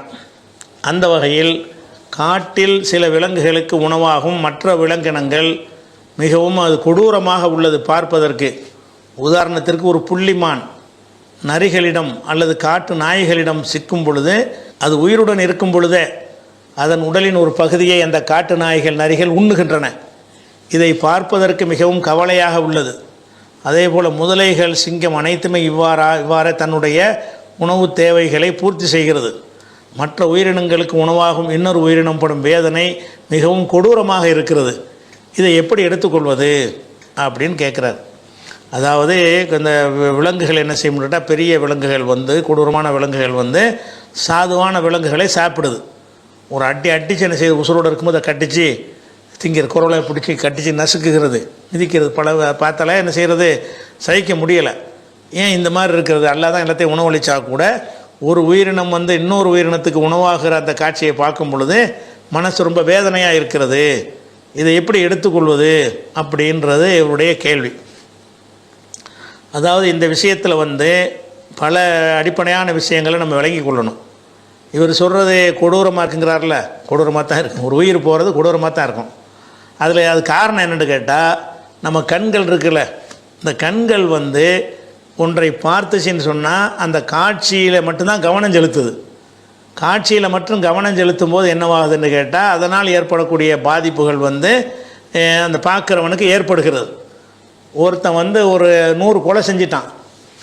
அதுக்காக வேண்டி அவனை ஒரு பொது இடத்துல தூக்கில் போடுறாங்கன்னு வைங்க. அவன் தூக்கில் போட்டவொன்னே துடிச்சு சாவுறதை நீங்கள் பார்த்தீங்கன்னா அப்போ உங்க மன சங்கடப்படும். கண்ணால் பார்க்குறதுக்கு அவர் கண்ணால் பார்க்குறது மூளை வேலை செய்யாது. கண்ணால் ஒன்றை பார்த்தீங்கன்னு சொன்னால் அதுக்கு அதனுடைய பேக்ரவுண்டு பின்னணி என்ன எல்லாத்தையும் காதால் கேட்குற விஷயங்கள் தான் மூளை கரெக்டாக வேலை செய்யும். கண்ணால் பார்க்குற விஷயங்களில் என்ன செய்யணும்னா அந்த காட்சியை தாண்டி போவாது. அவன் துடிச்சு சாவுறான், அது மட்டும் தான் உங்களுக்கு தெரியும். இவன் ஏன் சாவுறான், இதுக்கு முந்தி என்ன செஞ்சான், எதனால் இந்த தண்டனை கொடுத்தாங்க அப்படிங்கிற ஒரு பார்வையில் பார்த்தீங்கன்னா அவன் தூக்கில் தொங்குறது உங்களை எந்த பாதிப்பையும் ஏற்படுத்தாது. ஆனால் ஏற்படுத்தும், யாராக இருந்தாலும் ஏற்படுத்தும். எதனால் ஏற்படுத்துது? அந்த கண்களையே நீங்கள் ஒரு அளவுகோலாக எடுத்து கொள்ளும் போதெல்லாம் ஏற்படும். கண்ணை நம்பாதன்னு சொல்கிறான்ல, கண்ணை நம்பாதன்னு எதுக்கு சொல்கிறான்னு கேட்டால் அந்த கண் அப்படி தான். கண் என்ன செய்யணும்னு கேட்டால் அது பார்த்ததை என்ன செய்யும், அதே டெவலப் பண்ணி அதிலே தான் அதனுடைய கவனம் இருக்குமே தவிர அதை தாண்டி போகாது. நீங்கள் இறைச்சி சாப்பிட்றான்னு வைங்களேன், இறைச்சி சாப்பிடுவீங்க கண்டிப்பாக, எந்த உறுத்தலும் இல்லாமல் இறைச்சி சாப்பிடுவீங்க. அதே நேரத்தில் ஒரு ஆடை ரோட்டில் போட்டு அறுக்கிறத பார்த்தீங்கன்னு வைங்க, அப்போ என்ன செய்வீங்க, துடிக்கும், பாவமாக இருக்குது தம்பி, ஆனால் நீங்கள் சாப்பிடுவீங்க. அப்போ நீங்கள் சாப்பிடும்போது உங்களுக்கு எது வர்றதில்ல, அந்த அந்த காட்சியை நீங்கள் கண்ணால் பார்க்கலையில, அதனால் அது இறைச்சி மட்டும்தான் உங்களுக்கு சாப்பிடும்போது அதுக்கு அந்த தன்மை என்ன, இது மாமிச உணவு. அப்போ மாமிச உணவை நீங்கள் சாப்பிட்றீங்க, சாப்பிடும்பொழுது என்ன வர்றல உங்களுக்கு எந்த விதமான இதை உயிரைத்தானே கொண்டிருப்பான், அறுத்து தானே இதை சாவடிச்சிருப்பான், துடித்துருச்சானே செத்து இருக்கும், அதை தானே கொண்டாந்து ஆக்கி கொண்டாந்து வைக்கிறாங்க அப்படின்னு நினச்சல எவனாச்சும் நினைக்கிறானா? நினைக்க மாட்டான். அதே நேரத்தில் கசாப்பு கடையில் வச்சு அறுக்கிறத போய் பார்த்தீங்கன்னு வைங்க, துடிக்கிறத பார்க்கும்போது மனசு என்ன செய்யும், இப்படி வேதனைப்படுது, இவ்வளோ கஷ்டப்படுது அப்படின்னு உங்கள் மனசு சொல்லணும். ஏன்னு கேட்டால் கண்கள் அந்த பார்க்குறத உணர்ச்சியை மட்டும்தான் தூண்டும். கண்கள் என்ன செய்யும்னா அந்த உணர்வை தான் தூண்டுமே தவிர அதனுடைய காரண காரியங்களை ஆரையே செய்யாது. அதனால தான் உங்களுக்கு இந்த நிலை ஏற்படுது. ஒரு மிருகம் இன்னொரு மிருகத்தை அடித்து சாப்பிடும்போது பார்க்குறீங்களா, அது படக்கூடிய கஷ்டம் மட்டும் உங்களுக்கு தெரிகிறது. இது என்னத்துக்காக இப்படி நடக்கிறது அப்படின்ற சில காரணங்கள்லாம் இருக்கிறது. அது ரெண்டாவது சொல்கிறேன். அப்போ இது பார்த்தோன்னே என்ன செய்ய, அந்த காட்சி உங்களுக்கு ஒரு தாக்கத்தை ஏற்படுத்துறது அது முக்கியமான விஷயம். நீங்கள் வந்து ஒரு தண்ணி குடிக்கிறீங்க, கொதிக்க வச்சு சுடுதண்ணியை குடிக்கிறேன்னு வைங்க. இந்த சுடுதண்ணிக்குள்ளே தண்ணிக்குள்ளே லட்சக்கணக்கான பாக்டீரியாக்கள் கிருமிகள் இருக்கா இல்லையா? எல்லா தண்ணிலையும் இருக்குல்ல. எந்த ஒரு தண்ணியாக இருந்தாலும் அதில் பல்லாயிரக்கணக்கான உயிர்கள் இருக்கிறது. கொதிக்க வைக்கிறீங்க, கொதித்தவனும் செத்து போயிடுது. அறிவுபூர்வமாக பார்த்தீங்கன்னா பல்லாயிரம் உயிர்கள் சாவடித்து தான் நீங்கள் சுடுதண்ணி குடிக்கிறீங்க. உங்களுக்கு பாதிப்பு ஏற்படுமா? பாதிப்பு ஏற்படாது. ஏன்னா கண் அதை பார்க்கல. பல்லாயிரம் உயிர் செத்தாலும் சரி தான், உங்கள் கண்ணால் அந்த உயிர்கள் உங்களுக்கு தெரியலை, அது துடிக்கிறது நீங்கள் பார்க்கல. இதே வந்து அந்த பெரிய பிரம்மாண்டம் அதை காட்டி கொதிக்க வச்சான்னு வைங்க, அது துடிக்கிறத பார்த்து உங்களுக்கு என்ன செய்ய, எப்படி இந்த தண்ணியை நம்ம குடிக்கணும்னு உங்களுக்கு தோன்றும். அப்போ நம்ம ஃபஸ்ட்டு விஷயம் என்னென்னு கேட்டால், இந்த கண்ணால் பார்க்குறத வச்சுக்கிட்டு முடிவுக்கு வராதிங்க. அது வந்து அறிவை மயக்கக்கூடியது. கண்கள் என்ன செய்யும், அறிவை மயக்கணும். சில இடத்துல அந்த அறிவை மயக்கி, இப்போ ஒரு பெண்ணான விரும்புகிற ஆண் பெண்ணை விரும்புகிறதுலாம் அந்த மயக்கத்தை வச்சு தான் நம்ம நல்லா வாழ்க்கை கொண்டு போயிட்டுருக்கான். எல்லோரும் ஏமாந்தான் போயிட்டுருக்கான். ஒரு ஆணை பெண்ணை பார்த்து விரும்புகிற, பெண்ணை ஆணை பார்த்து விரும்புகிறது எல்லாமே அந்த கண்களுடைய அந்த காட்சி மட்டும்தான். பார்த்தோன்னு அவ்வளோதானே தவிர அதனுடைய உள்ளேலாம் நுழைஞ்சு ஆராய்ச்சி செய்ய மாட்டான். அது சிலதுக்கு தேவையாக இருக்கிறது. அதே நேரத்தில் இந்த மாதிரி விஷயங்களில் என்ன செய்யணும்னு கேட்டால், இதெல்லாம் பார்த்தா உங்களுக்கு சங்கடம் பார்க்காதீங்க, அவ்வளவுதான். இது பார்ப்பது உங்களுக்கு ஒரு சந்தேகத்தை ஏற்படும் என்று சொன்னால் பார்க்காதீங்க. அதுபோக என்னென்னு கேட்டால், இன்னொன்று நம்ம பார்க்குறோம். இத்தனை விஷயங்களை வந்து பல சம்பவங்களை, உதாரணம் பாலஸ்தீனில் வந்து நான் உங்கள்கிட்ட சொல்கிறேன், இன்றைக்கி ஒரு 200 பேரை கொண்டு விட்டாங்கிறேன், உங்களுக்கு பாதிப்பு ஏற்படாது. இன்றைக்கி ஒரு 2000 பேரை காலி பண்ணிட்டான் அப்படிங்கிறேன், பேசாமல் அப்படியா கவலைப்படுவீங்க, அப்படியான்னு இருந்துருவீங்க. இது வரைக்கும் 1,00,000 பேரை கொண்டு விட்டாங்க அப்படின்னு நான் சொல்கிறேன். அப்போ உங்களுக்கு பெருசாக வந்து சோறு இறங்கல தண்ணி இறங்கல சொல்ல மாட்டீங்க. அந்த காட்சியை இப்போ ஒரே ஒரு ஆள் கொல்லப்படுற பார்த்துட்டீங்கன்னு வைங்க, உங்களுக்கு சாப்பாடு இறங்காது. உங்களுக்கு அந்த 1,00,000 பேர் கொல்லப்பட்டான்ங்கிறதுங்கிறது செய்தி நான் சொன்னாலேயே அது உள்ள இதெல்லாம் அடங்கித்தானே இருக்குது. அந்த 1,00,000 பேர் இப்படி தானே துடிச்சிருப்பான், இப்படித்தானே துடிச்சு செத்துருப்பான், இப்படித்தானே வந்து கதறி இருப்பான், இப்படித்தான் ரத்த வெள்ளத்தில் மிதந்திருப்பான், அப்படின்றதெல்லாம் அதுக்குள்ளே அடங்கி இருக்கிறது. ஆனாலும் உங்கள் கண் அதை பார்க்கல, கருத்ததை வாங்கிக்கிறத தவிர உங்கள் கண் அதை பார்க்காதனால 1 கோடி பேர் செத்தான்ற தகவல் உங்களுக்கு வந்தாலும் என்ன செய்ய மாட்டீங்க, அதை எப்படி செத்துருப்பான், 1 கோடி பேரை சாவடி அவன் என்னென்ன பாடுபட்டிருப்பான் அப்படி யாராவது நினச்சி பார்த்தோமா? நினச்சி பார்த்தா தாக்கம் ஏற்படுத்தாது. கண்ணால் பார்க்கறது ஏற்படுத்துகிற தாக்கத்தில் 1,00,000ல் 1 பங்கு கூட கருத்தால் கேட்பதற்கு வரவே வராது. அப்போ நம்ம கருத்தால் எத்தனையோ துன்பமான சம்பவங்களையெல்லாம் நம்ம பார்க்குறோமா? சினிமா பார்த்துட்டு அழுகுறாங்க, நிஜத்தை விட்டு தள்ளுங்க. பொய்யாகவே ஒரு சினிமாவில் ஒரு கதாநாயகன் சொல்லக்கூடியவரை போட்டு ரவுடியெல்லாம் அடிப்பாங்க, அவங்க அந்த அழுவான், அடிக்கிறாங்களேன்னு. அது சும்மா அது அடிக்கவும் இல்லை, அவன் கை படவும் இல்லை, ரத்தம் வரவும் இல்லை, எல்லாமே செட்டிங்குன்னு தெரிஞ்சிருக்கிற ஒரு விஷயத்தில் கூட அந்த காட்சிப்படுத்துகிற விதத்தில் வரும் பொழுது உங்களுடைய கண்கள் கலங்குகிறது. நிறைய பேர் சினிமாவில் போய் என்ன செய்கிறான், அது நிஜம்னு நினச்சிக்கிட்டு கலங்குறானா இல்லையா? நாடகத்தில் சீரியலில் ஏதாவது ஒரு பெண்களுக்கு கொடுமை மாதிரி வந்துச்சுன்னு சொன்னால் ஆக்சிடென்ட்டில் செத்த மாதிரி காட்டுவான், உட்காந்து அழுதுட்டு இருப்பான் பொம்பளை. ஆக்சிடென்ட்டில் சாவலாம் இல்லை, சினிமா நாடகத்தில் அப்படி ஒரு காட்சியை பார்த்தா அவன் என்ன செய்கிறா, அழுகுறா. எதனால? இந்த காட்சிகளில் வந்து அந்த இடத்துல வைக்கணும், இல்லாட்டி மூளை மழுங்கி போயிடும்.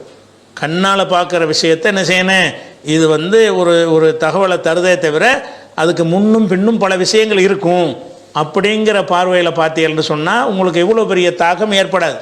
அப்போ நமக்கு இந்த பாலஸ்தீன் கொடுமைகளாக இருக்கட்டும், அதுக்கு முந்தின எந்த ஒரு விஷயமாக இருக்கட்டும், இதில் எந்த ஒன்றுமே எல்லாமே கொடூரமாக தான் நடக்குது. இந்த கொடூரங்கள் வந்து நம்மை பாதித்ததா? சின்னதாக பாதிக்கும். என்ன இருக்கேன், சின்னதாக ஒரு கவலை வரும். காலைல இட்லி சாப்பிடும்போது ஒரு இட்லி கம்மியாக சாப்பிட்ருவான், மத்தியானத்துக்கு கூட வெட்ட தான் செய்வான். அந்த சம்பவத்தினுடைய தாக்கம் எவ்வளோ 1 மணி நேரத்துக்கு கூட இருக்காது. ஆனால் இது நேரம் ஒரு ஆக்சிடென்ட்டில் போய் ஒரு பஸ்ஸில் அடிபட்டு ஒருத்தவங்க கிடக்கிறான்னு வைங்க, கை காலெலாம் விட்டச்சிக்கிட்டு தூக்கி ரத்தம் அப்படி ஓடிக்கிட்டு இருக்குது, துடிக்கிறான் ஆக்சிடென்ட்டில். அதை நீங்கள் பார்த்தீங்க, என்ன செய்வீங்க?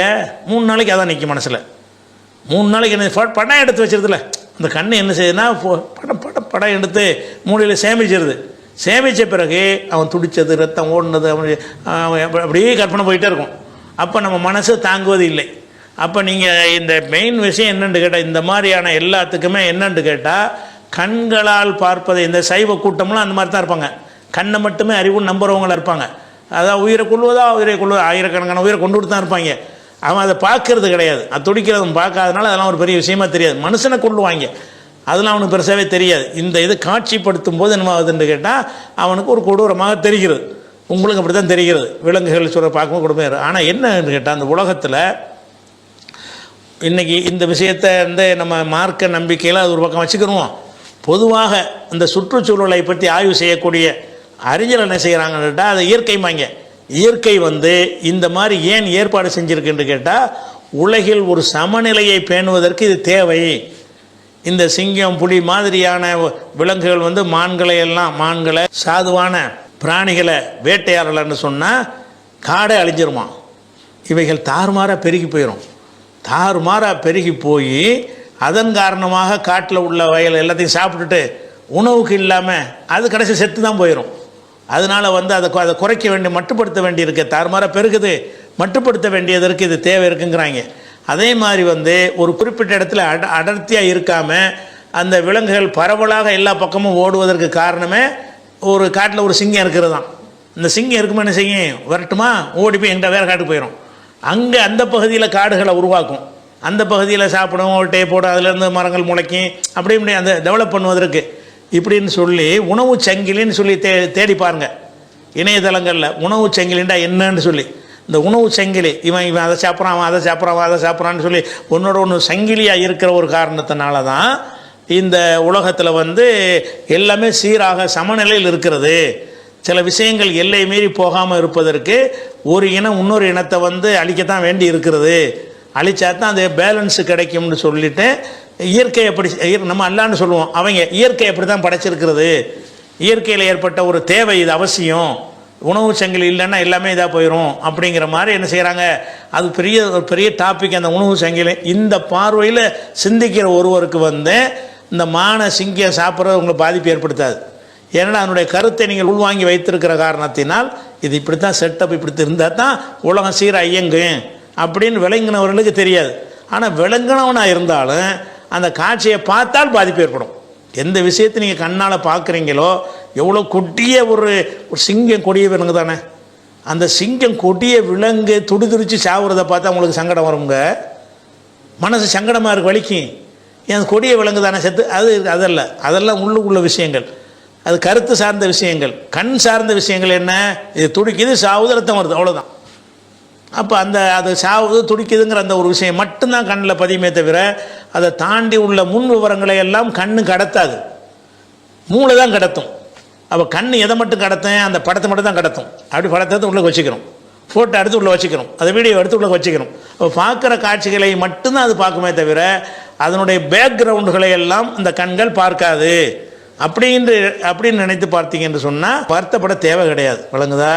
அப்போ அதனால உங்களுக்கு இந்த நிலைமை ஏற்படுதே தவிர அப்படி இல்லாமல் நீங்கள் பார்த்தீங்கன்னா இதை தாண்டிய கொடூரங்களை எல்லாம் நீங்கள் அறிகிறீர்கள், பாதிப்பு ஏற்படலை.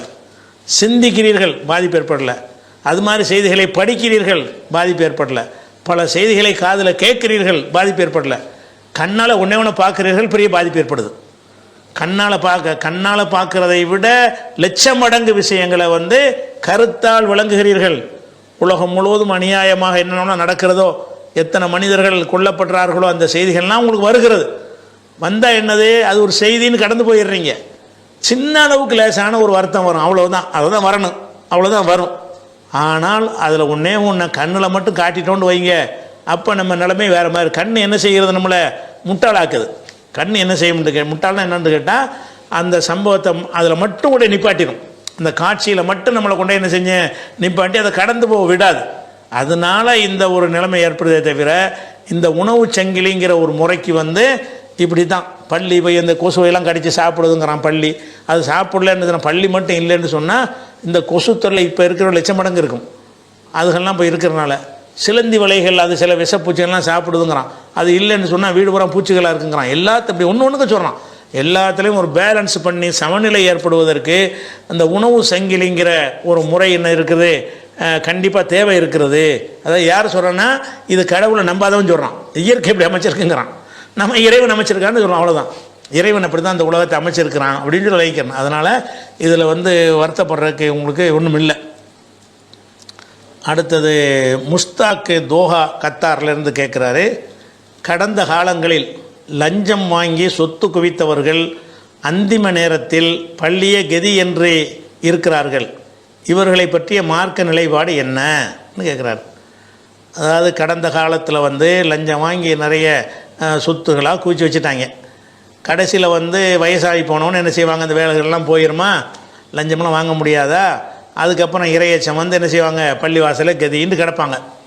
இதை பார்க்கும்போது என்ன செய்வாங்கன்னு கேட்டால், அவருக்கு என்ன செய்யுது, இப்படி என்ன ஆட்டம் போட்டான், எப்படி இருக்கான் பாருங்கள் அப்படிங்கிறதுக்காக வேண்டி இப்படி செய்கிறீங்க. ஆனால் ஒரு அடிப்படையை நீங்கள் விளங்கி கொள்ளணும். முதலாவது விஷயம் என்னென்னு கேட்டால், இவன் லஞ்சம் வாங்கி சொத்து சேர்த்ததை விட்டுருங்க. சாதாரணமான ஒவ்வொரு மனுஷனை எடுத்துக்கிட்டோம்னு சொன்னால், அவனுடைய இளமை காலத்தில் வந்து நிறைய தப்பு செஞ்சுருப்பான், செய்யாதவனே இருக்க மாட்டான். லஞ்சங்கிறதுனால உங்களுக்கு அந்த பெரிய அருவருப்பாக தெரிகிறது. லஞ்சம் இல்லாத எத்தனையோ ஒழுக்கக்கடான காரியங்களை எல்லாம் இளமை காலத்தில் எல்லாருமே செஞ்சுருப்பீங்க. செஞ்சுட்டு நீ பள்ளியாசலுக்கு வந்தா, நேற்று என்ன ஆட்டம் போட்டான், வேறு பள்ளியாசல் நிற்கிறான், இப்போ இருக்கிற 50 பேருக்கு இதை சொல்லலாம்.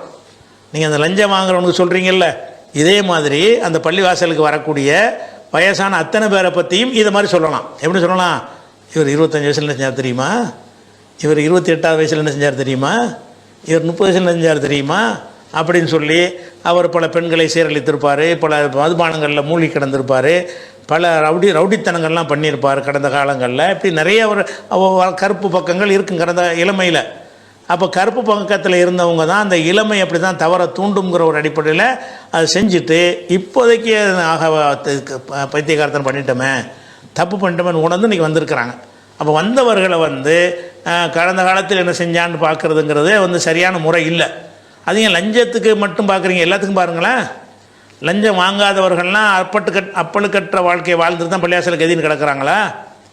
பள்ளிவாசலில் வயசான ஆட்களை இப்போ வந்து இருக்கிறாங்களே, வர்றாங்களே, இவங்களாம் பரிசுத்தமான மலக்குகள் வாழ்க்கையை வாழ்ந்து தான் பள்ளிவாசலுக்கு வந்திருக்கிறாங்களா? கடந்த காலத்தில் எல்லாத்தையும் செஞ்ச ஆளுக்கு தான் எல்லாரும் இதை செஞ்சுருக்க மாட்டாங்க, வேறு செஞ்சுருப்பாங்க. அப்போ எல்லா விதமான தவறுகளும் செய்தவர்களாகத்தான் மனித குலமே இருக்கிறது. அவனுக்கு எப்போ திருத்தம் வரும்னு கேட்டால், ஒரு 40-50 கடந்த பிறகு என்ன செய்யும், அந்த உடல் முறுக்கெல்லாம் குறைஞ்ச பிறகு, அந்த உடல் முறுக்கு தான் நம்ம போட்டு செய்ய வைக்கிது, அது குறைந்த பிறகு என்ன செய்யும்னா இயல்பாக சிந்திப்பாங்க, பெரிய தப்பு பண்ணிட்டோமே, இது செஞ்சுருக்கக்கூடாது, நல்லா மறந்துட்டோமே, எப்போ வேணாலும் மூத்து வந்துடலாமே, திடீர்னு இப்போ மூத்தா போய்ட்டு நம்ம அல்லாட்ட என்ன செய்கிறது, இதுகெல்லாம் எப்போ வரேன், ஒரு 40-50 கடந்த பிறகு தான் அதிகமான பேருக்கு வரும். சில பேருக்கு இளமையிலெல்லாம் கொடுத்துருப்பான், அதிகமான பேருக்கு ஒரு 40-50 வயசு கடந்த பிறகு தான் அல்லாண்டா யார், பள்ளிவாசல் ஒன்று இருக்குது, நம்ம மறுமையின் இருக்குது, சொர்க்க நரகம் இருக்குங்கிற நம்பிக்கையெல்லாம் அப்போ தான் என்ன செய்யும், ஒரு ஆழமாக பதிய ஆரம்பிக்கும். அப்போ திருந்திக்கிட்டு வாழ ஆரம்பிப்பான். அப்போ அவன்கிட்ட போயிட்டு நேற்று வரைக்கும் என்ன செஞ்சுன்னு கேட்கலாமா? இது இஸ்லாத்தில் உள்ள ஒரு கேள்வியாக இது. அந்திம காலத்தில் போய் வந்துட்டாங்கன்னு கேட்டால் எவனுக்கும் கேட்க இயலாது. அந்திம காலத்தில் வந்து இப்படி இருக்கக்கூடிய 99% பேர் அவங்களோட இளமை காலத்தில் இப்படி எப்படி இருந்திருப்பாங்கன்னா நல்லவங்களாக இருந்திருக்க மாட்டாங்க. சில நல்லவங்க அவங்க மாட்டிக்கொள்ளாமல் கூட இருந்திருப்பாங்க, ஆனால் நல்லவங்களாக இருந்திருக்க மாட்டாங்க. உலகத்தில் அறியப்படாமல் இருந்து கூட தீவர்களாக இருப்பாங்க. மாட்டிக்கிட்டவன் தான் குற்றவாளி, மாட்டாதவன்லாம் நல்லவன் அர்த்தமா? அவன் மாட்டலை, அவ்வளோதான். அந்த மாதிரி அடிப்படையில் பார்த்தீங்கன்னா எல்லாருமே யாரும் தப்பிக்க இயலாது. அப்போ நீங்கள் கடந்த காலம் லஞ்சம் வாங்கி சொத்து குவித்தவர்கள் அந்திம நேரத்தில் பள்ளியே கதின்னு இருக்கிறா இருந்தால் நல்லது தானே, தெரிஞ்சிட்டான்னு வச்சுட்டு போங்க. இதில் என்ன இருக்குது? அல்லாஹ் என்ன சொல்லி காட்டுறான் 3வது சூறாவில் 135, 136, வல்லதீன இதா ஃபாலு ஃபாஹிஷத்தன், அருவருக்கத்தக்க காரியங்களை செய்துவிட்டு, அவள் தலமும் அன்புசகும், அல்லது தங்களுக்கு அநீதி இழைத்து விட்டு, தக்கருல்லாக அல்லாஹ்வை நினைவு கூர்ந்து, ஃபஸ்தகஃபருல் துனுபிஹிம், தங்களுடைய பாவங்களுக்கு மன்னிப்பு கேட்பார்களேயானால், ஒமை யக்ஃபிரு துனுப இல்லல்லா, அல்லாஹ்வை தவிர பாவத்தை மன்னிக்கிறவன் யார்? கேளு, நான் மன்னிக்குவேன். உலம் யுஸ்ரு அலாமா ஃபாலு, அவர்கள் எதை செய்து வந்தார்களோ அதில் நிலைத்திருக்காமல், நிலைச்சிக்கிட்டு மன்னிப்பு கேட்க முடியாது. இன்றைக்கி திருடுறது மன்னிப்பு கேட்டுறது, நாளைக்கு போய் திருடுறது அது கிடையாது. அந்த செயலில் திருந்தி கொண்டு மன்னிப்பு கேட்டார்களேயானால் அல்லாஹ் மன்னிக்கிறான். உலாயிக்க ஜஸாவுஹும் மக்ஃபிரத்தும் மிர் ரப்பிஹிம், அவர்களுக்குரிய கூலி என்னவென்று சொன்னால் இறைவன் புறத்திலிருந்து உள்ள மன்னிப்பும் ஜன்னாத்தும், சொர்க்க சோலைகளும் தான் அவர்களுக்குரிய கூலி. அப்போ எந்த ஒரு அநியாயம் செஞ்சாலும் இனிமேல் இதுவரைக்கும் நான் செஞ்சது தப்பு, இனிமேல் நான் செய்ய மாட்டேன் என்று உறுதியோடு அல்லாட்ட பாவ மன்னிப்பு கேட்டார்களேயானால் நான் மன்னித்து மன்னிப்பையும் கொடுப்பேன், சொர்க்கத்தையும் கொடுப்பேன், நிரந்தரமாக இருப்பார்கள் அப்படின்னு சொல்லி 3வது சூறாவில் 135, 146 வசனத்தில் அல்லாஹ் சொல்லி காட்டுகிறான். அதே மாதிரி வந்து 4வது சூறாவில் 110வது வசனத்தில் சொல்கிறான், ஒமை யாமல் சுவான், யார் தீய காரியத்தை செய்கிறானோ, அவ் எதிலும் நப்சகு, அல்லது தனக்கே அநியாயம் செய்து கொள்கிறானோ, சும்ம எஸ்தஃபிர் இல்லாக, பிறகு அல்லாஹ்விடத்தில் பாவ மன்னிப்பு தேடுகிறானோ எஜிதில்லாஹ கஃபூர ரஹீமா, அல்லாஹுவை மன்னிப்பவனாகவும் இரக்கமுள்ளவனாகவும் காண்பான். அல்லாஹ் மன்னிப்பு கேட்டேன்னா அல்லாஹ் எப்படி நீ பார்ப்ப? பயங்கரமான கருணை உள்ளவனா நீ பார்ப்பாய், பயங்கரமான மன்னிப்பு தன்மை உள்ளவனாக நீ அல்லாஹ்வை பார்ப்பாய் என்று 4வது சூறாவில் 110வது வசனத்தில் அல்லாஹ் சொல்லி காட்டுகிறான். அதே மாதிரி 39வது சூறாவில் 54வது வசனத்தில் அல்லாஹ் என்ன சொல்கிறான்னு கேட்டால், குல் நபி நீங்கள் சொல்லுங்கள், யா இபாதி அல்லதீன அஸ்ரஃபு அலா அன்ஃபுஸிஹிம், தங்களுக்கு தாங்களே அநீதி இழைத்து கொண்ட வரம்பு மீறி எனது அடியார்களே, லா தக்னத்து மின் ரஹ்மத்தில்லா, அல்லாஹ்வுடைய அருளில் நம்பிக்கை இழந்து விடாதீர்கள். இன்னல்லாஹ யக்ஃபிரு துனூப ஜமியா, எல்லா பாவங்களையும் அல்லாஹ் மன்னிப்பவனாக இருக்கிறான். இன்னஹு ஹுவல் கஃபூருர் ரஹீம், அவனுடைய தன்மையே மன்னித்தல் தான், மன்னிப்பவனாகவும் இரக்கமுள்ளவனுமாகத்தான் அவன் இருக்கிறான். அதனால் வரம்பு மீறி அடியார்களே, நம்மளையெல்லாம் அல்லாஹ் மன்னிப்பானான்னு நினச்சிடாதீங்க, அல்லாஹ்வுடைய அருளில் நீங்கள் நம்பிக்கை இழந்துடாதீங்க அப்படின்னு சொல்லி அல்லாஹ் சொல்லி காட்டுறான். 39, 54 யாக்கூப் நபி அவர்கள் அந்த மக்கள்கிட்ட மகன்கிட்ட சொல்லுவாங்க, லா தை அசூமிர் ரௌஹில்லா, அல்லாஹ்வுடைய அருளில் நம்பிக்கை இழந்து விடாதீர்கள். ஃபைன்னஹு லா யஸ்மிர் ரௌஹில்லா இலல் கௌமுல் காஃபிரூன், அல்லாஹ்வுடைய அருளில் யார் நம்பிக்கை இழப்பாங்கன்னா காஃபிர் தான் நம்பிக்கை இழப்பான். அப்போ நீங்கள் என்ன செய்யணும்னு கேட்டால், ஒருத்தர் வந்து வயசான காலத்தில் மாறி வந்தார்னு சொன்னால் இப்படி ஒரு சிந்தனை உங்களுக்கு வரக்கூடாது. ஏன்னா நீங்கள் வயசான காலத்தில் போய் இருக்கும்போது உங்களுடைய கடந்த காலத்தை நினச்சி பார்த்தா நிறைய தப்பு இருக்கும். வந்திருக்கிற எல்லாருக்கும் கடந்த காலம் இருக்குது, அனைவருடைய கடந்த காலமும் 100% பரிசுத்தமாக இருக்காது. 100% பரிசுத்தமான வாழ்க்கை சொந்தக்காரவனா ஒருத்தர் இருக்க மாட்டான். அப்படி இருக்கக்கூடிய நேரத்தில் அவரவர் ஒன்று 10, 15, 20, 30, 40, 50 தவறுகள் சதவிகிதத்தில் வித்தியாசம் இருக்குமே தவிர, குற்றம் செய்தவன் தான் கடைசி காலத்தில் திருந்தி வருவான். திருந்தி வர்றவங்களை அந்த நிலையில் வச்சு தான் நீங்கள் பார்க்கணுமே தவிர, கடந்த காலத்தில் நீங்கள் பார்த்தீங்கன்னா சரி வர, கடந்த காலத்தை வைத்து திருந்தி வர்றவனை இட போடாதீங்க. கடந்த காலத்தில் செஞ்சதை இப்போவும் செஞ்சான்னா கடந்த காலத்தை சொல்லி காட்டுங்க, ஏன்டா அப்போ இருந்து எத்தனை செய்கிறேன்னு கேளுங்க. கடந்த காலத்திலேருந்து அவன் மாறிட்டான்னு சொன்னால் அதுக்கு பிறகு அதை பற்றி என்ன செய்யக்கூடாது, நினைக்கக்கூடாது. அப்போ அந்திம காலத்தில் பள்ளிவாசலுக்கு வர்றவங்களை வந்து நம்ம என்ன செய்யணும், வரவேற்கணும். அது ஒரே ஒரு விஷயம் இருக்குது, நீங்கள் அந்த லஞ்சம் வாங்கி சொத்து சேர்த்தாருங்கிறீங்கல்ல, தவறான முறையில் பொருளீட்டுதல் என்பது 2 வகையாக எடுத்துக்கொள்ளப்படும். ஒன்று வந்து பிறருடைய உரிமை, பிறர் வந்து கிளைம் பண்ணக்கூடிய உரிமை, அதை எடுத்துருந்தாருன்னு சொன்னால் அதுக்கு வந்து திருந்துறது பத்தாது. இப்போ என் சொத்தை அபகரித்து ஒரு பணக்கார ஆகிட்டார், அதுக்கு தௌபா செஞ்சவனா எல்லாம் ஏற்றுக்க மாட்டான். என்கிட்ட அபகரித்ததை திருப்பி தரணும், என்கிட்ட அபகரித்ததை என்ன செய்யணும், திருப்பி தரணும். போலி பத்திரம் போட்டு என் சொத்தை அவர் சொத்தை ஆக்கிக்கிட்டார், எல்லாம் நான் தெரியாமல் செஞ்சிட்டேன்ட்டு அதில் ஒத்துக்கிற மாட்டான். என்னை அபகரித்த அந்த சொத்தை வந்து நான் தப்பாக செஞ்சிட்டேன், இந்தாங்க அதுக்குரிய காசையோ அந்த சொத்தை நீங்கள் வச்சுக்கிறேன்னு என்கிட்ட தந்துடணும், நான் மன்னிக்க அதில் மன்னிக்க மாட்டான். அப்படியான மனித உரிமைகள் இருந்தாலே தவிர, அது இல்லாமல் சில விஷயங்கள் தப்பாக சம்பாதிப்பான், அது கிளைம் பண்ணுறதா இருக்காது, நம்மளே ஒத்துக்கிட்டு போய் கொடுப்போம். வட்டி வாங்குறான், வட்டி வாங்கின திருப்பியாக கொடுக்கணும். வட்டிங்கிறது களவாண்டதா, தெரியாமல் எடுத்துகிட்டு வந்ததா, கொள்ளை அடித்ததா? இல்லை, வட்டிங்கிறது 100க்கு 10 ரூபான்னு நான் சொல்கிறேன், ஆமாங்க தர்றாங்கன்னு சொல்லி ஒத்துக்கிட்டு வர்றான். ஒத்துக்கிட்டு வர்றதுனால என்னிடத்துல இவன் 100க்கு 10 வாங்கி விட்டான்னு கேஸ் கொடுக்க முடியுமா? உலகத்தில் எங்கேயா கொடுக்க இயலுமா? நீ தானே ஒத்துக்கிட்டு கொடுத்த. கிளைம் பண்ணுற விஷயம் இல்லை, கிளைம் பண்ணுற விஷயமா இல்லாட்டி திருப்பி கொடுக்க தேவையில்லை, அதுக்கு தௌபாவே போதும். வட்டியில் சம்பாதிச்சானா அல்லாட்ட லஞ்சம் வாங்குறான், லஞ்சங்கிறது அவன் பாக்கெட்டை தெரியாமல் எடுத்துகிட்டு பண்ணி நீனா கொண்டு போய் கொடுத்தியா? லஞ்சங்கிறது வந்து ஒருத்தன் சொத்தை அபகரிக்கிற மாதிரி கொள்ளையடிக்கிற விஷயத்தில் வராதுல்ல. நீங்களும் தானே காரியம் ஆகுறதுக்காண்டி கொடுக்குறீங்க, மனப்பூர்வமாக இதுக்கு இது கொடுக்கத்தான் வேணும் போல இருக்குது நினச்சி கொண்டே கொடுக்குறீங்க. அப்போ லஞ்சம், வட்டி இந்த மாதிரி வந்து கிளைம் பண்ணி வாங்க முடியாத, வழக்கு தொடர்ந்து திரும்ப பெற முடியாத பொருளாதாரமாக இருக்கும் என்று சொன்னால், நாமளும் உடன்பட்ட ஒரு பொருளாதாரமாக இருக்கும் என்று சொன்னால், அதுக்கு வந்து திருப்பி செலுத்தல் கிடையாது, மன்னிப்பு அல்லாட்டே கேட்டுக்கிட்டால் போதும். அப்படி இல்லாமல் என் சொத்தை ஒருத்தன் அபகரிச்சிடான்னு வைங்களேன், நான் கேஸ் கொடுப்பேன்ல, தாடான்னு கேட்பேன்ல, போலீஸுக்கு போவேன்ல, கோர்ட்டுக்கு போவேன்ல, எந்த நாட்டிலையும் போகும்ல, எந்த காலத்துலையும் நடக்கும்ல. அப்படிப்பட்ட ஒன்றாக இருந்தால் அவர் அந்திம காலத்தை நான் திருந்திட்டேன்னு சொன்னால் அதில் நிற்காது. எனக்கு ஃபைசலா பண்ணிட்டு தான் அவர் திருந்தணும், இல்லைன்னா இதற்கான ஒரு இழப்பை சந்திப்பார் அவர். அப்போ அந்திம காலத்து திருந்தவர்கள் வந்து மனிதர்களுடைய விஷயத்தில் நீங்கள் வந்து அநீதி இழைத்திருந்தால் அதுக்கு பரிகாரம் காணாத வரைக்கும் நீங்கள் சொத்து சேர்த்து நீங்கள் வந்து திருந்துட்டீங்கன்னா எடுபடாது. இந்த மாதிரி லஞ்சம் ஊழல் இதுகளெல்லாம் வந்துக்கிட்டு அவனாக வந்து என்ன செய்கிறது, விரும்பி கொண்டாந்து கொட்டுறாங்க. லஞ்சம் தர்றவன் வந்து நீங்கள் அவனை கட்டாயப்படுத்தி நீங்கள் எடுக்கிறது இல்லை, நீங்கள் அவங்கள்ட்ட கேட்குறா, நீங்கள் கொண்டு போய் கொடுக்குறீங்க, அவனுக்கு கொடுத்த திருப்பி தான் கேட்கவும் முடியாது, அதுக்குரிய காரியம் தான் செஞ்சு தந்துட்டான். அந்த மாதிரி விஷயங்களுக்கு வந்து நீங்கள் அல்லாட்ட தௌபா செஞ்சுக்கணும். அதனால் அந்த இந்த விஷயங்களில் திருந்தி வர்றவர்களை வந்து இனிமேல் திருந்தாதடான்னு சொல்கிற மாதிரி ஆயிரம் மாதிரி கேள்விகள்லாம் வரக்கூடாது. இந்த மாதிரி சிந்தனை உங்களுக்கு வரும் என்று சொன்னால் அப்போ திருந்தி வர நினைக்கிறாங்கள கடைசி காலத்தில் அவனும் வரமாட்டான். அப்போ போனாலும் நம்மளை ஏற்றுக்க மாட்டாங்க. போட நம்ம திருந்தி பள்ளியாசிரியர் போனால் நம்மளை ஒரு மாதிரியாக பார்ப்பாங்க. ஏன்னா வருவான். அப்புறம் சரி செஞ்ச சின்ன வந்துட்டு போகிறான், வந்து என்ன செய்வான், அந்த மாதிரி தப்பு செஞ்ச உணர்ந்து வந்தான்னு சொன்னால் நிறைய நல்ல காரியங்களுக்கு செலவு செய்வாங்க. தப்பாக சம்பாதிச்சா கூட சரி நம்ம சில நன்மைகளை அதிகப்படுத்தி கொள்வோமே என்று என்ன செய்வாங்க இருப்பாங்க.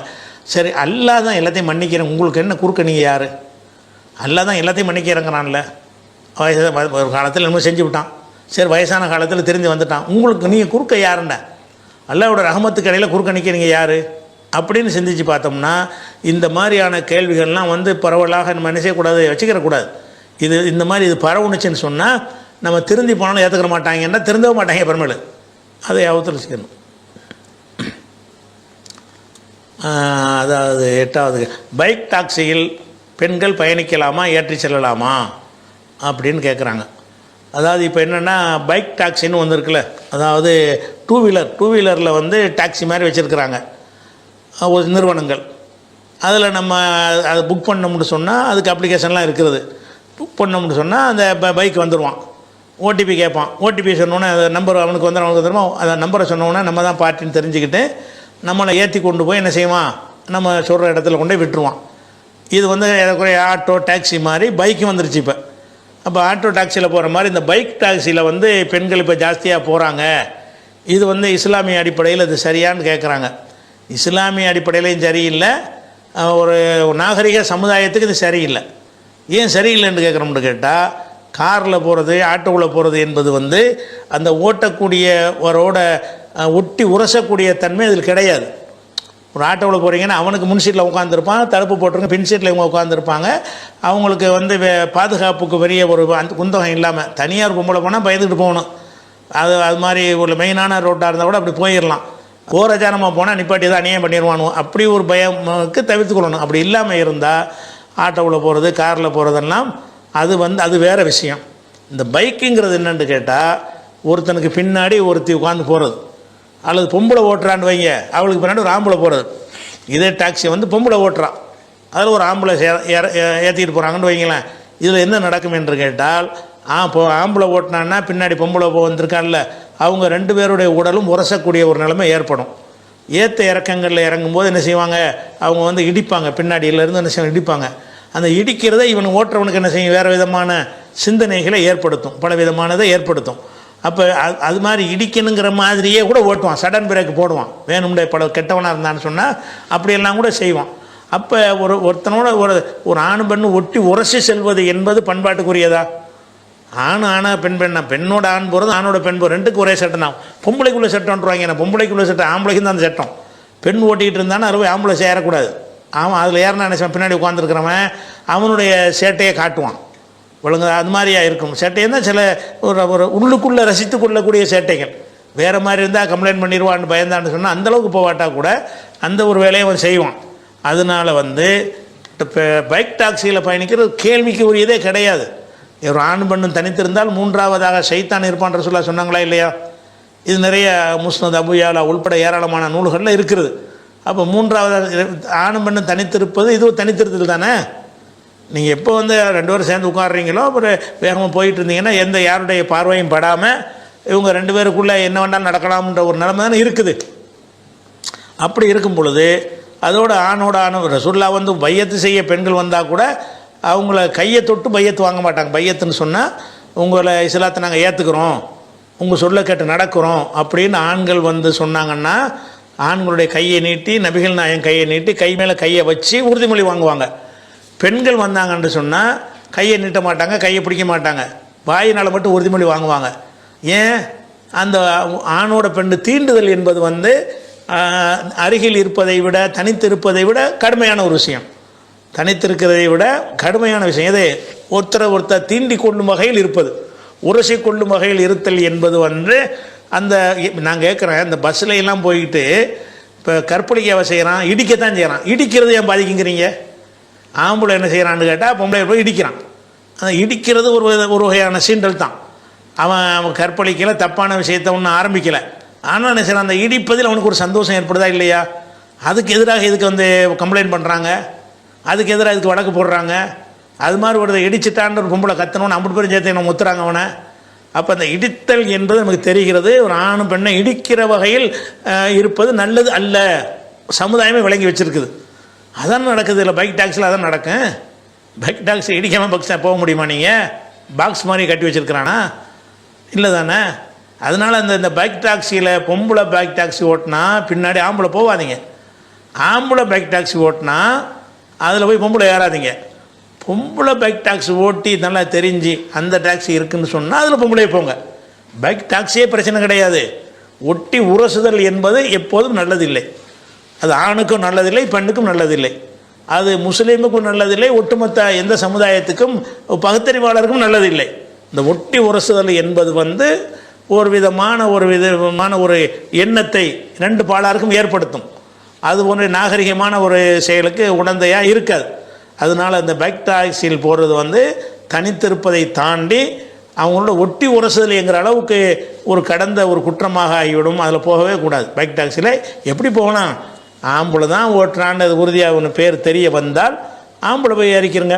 பொம்பளை தான் டிரைவராக வர்றா அப்படின்னு தெரிஞ்சால் பெண்கள் ஏறிக்கலாம். அது அந்த ரெண்டு பேரும் சேர்ற மாதிரி உள்ள விஷயத்தை இன்றைக்கி நாகரிகத்திலேயே இது பெண்கள் சீட்டு ஆண்கள் சீட்டு எதுக்கு பிரிக்கிறான்?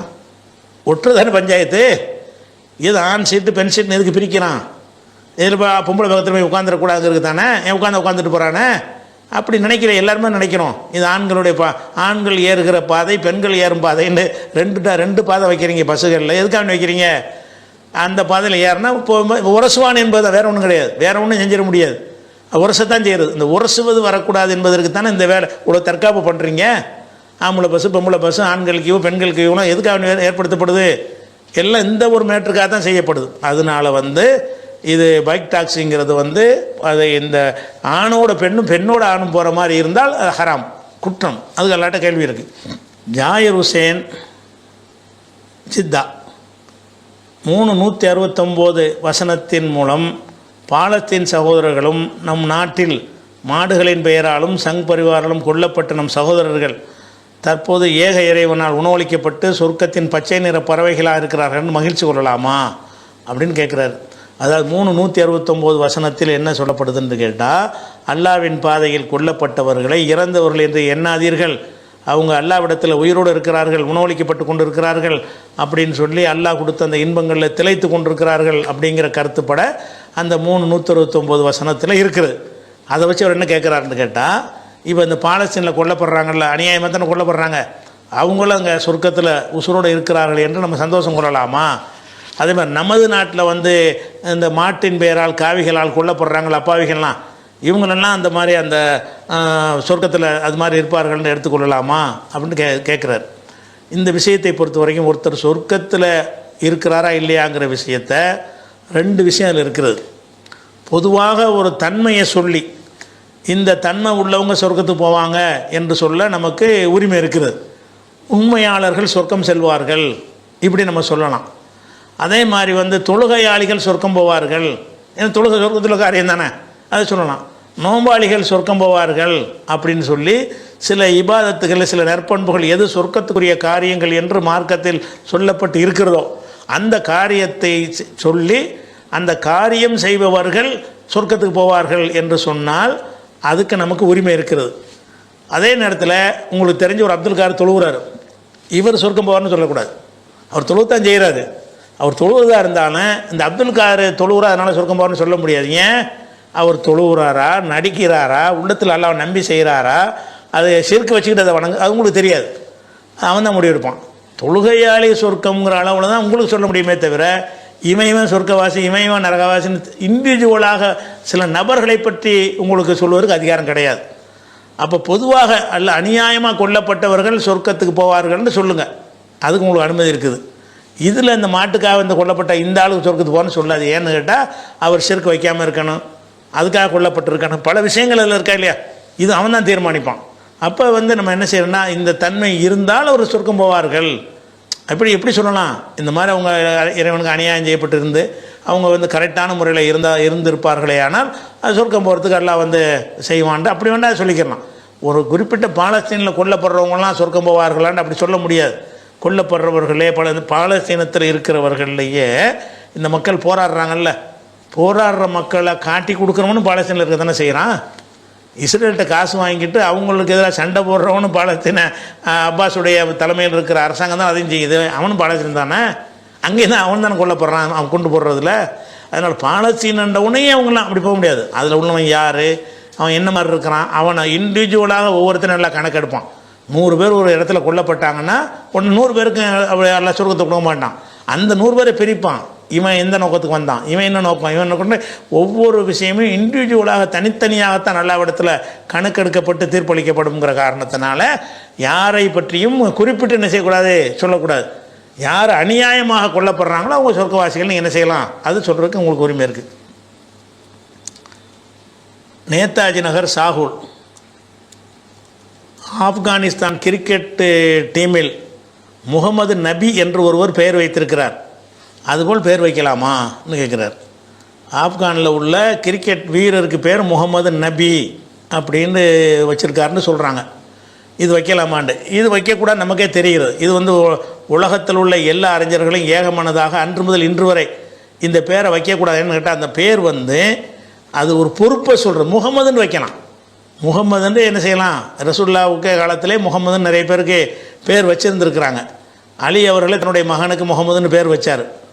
இன்னொரு மனைவியின் மூலமாக பிறந்த மகன் முகமது இப்னு ஹனஃபியாங்கிறாங்கல்ல, முகமதுன்னு பேர் வச்சுருக்காரு. அபூபக்கர் அவருடைய மகனுக்கு முகமதுன்னு பேர் வச்சார் ரசூலுல்லாஹ் காலத்திலேயே, கடைசி காலத்தில். அப்போ பேர் முகமதுன்னு பேர் வைக்கிறதுங்கிறதுல பஞ்சாயத்து கிடையாது.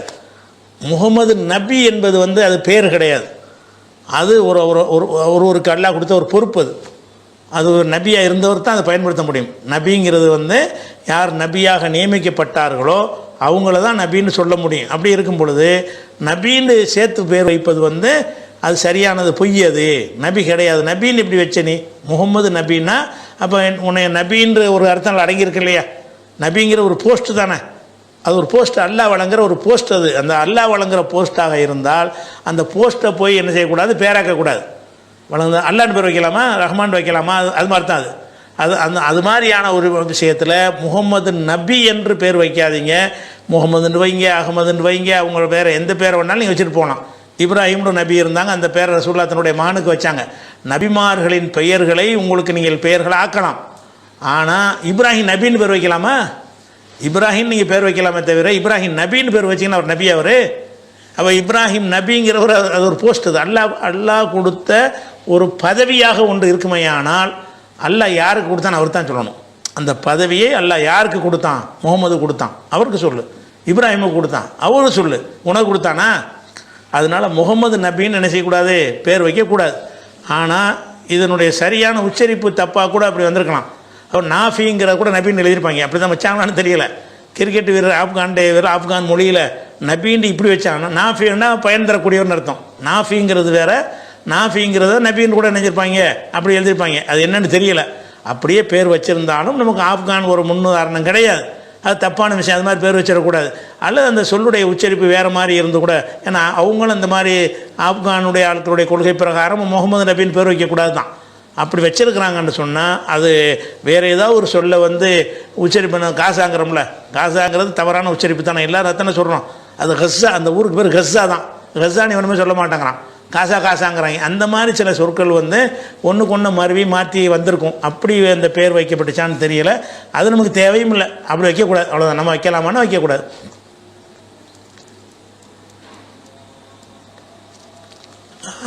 அபு அப்துல்லா கண்டி, இலங்கை, ஒரு வீடியோ அனுப்பியிருக்கார். வீடியோ அனுப்பி இந்த ஆலிம் சொல்லும் துஆவை தினமும் 100 தடவை ஓதினால் மரணிக்கும் போது லா இலாஹ இல்லல்லாஹ் நாவில் வரும் என்று சொல்கிறார்.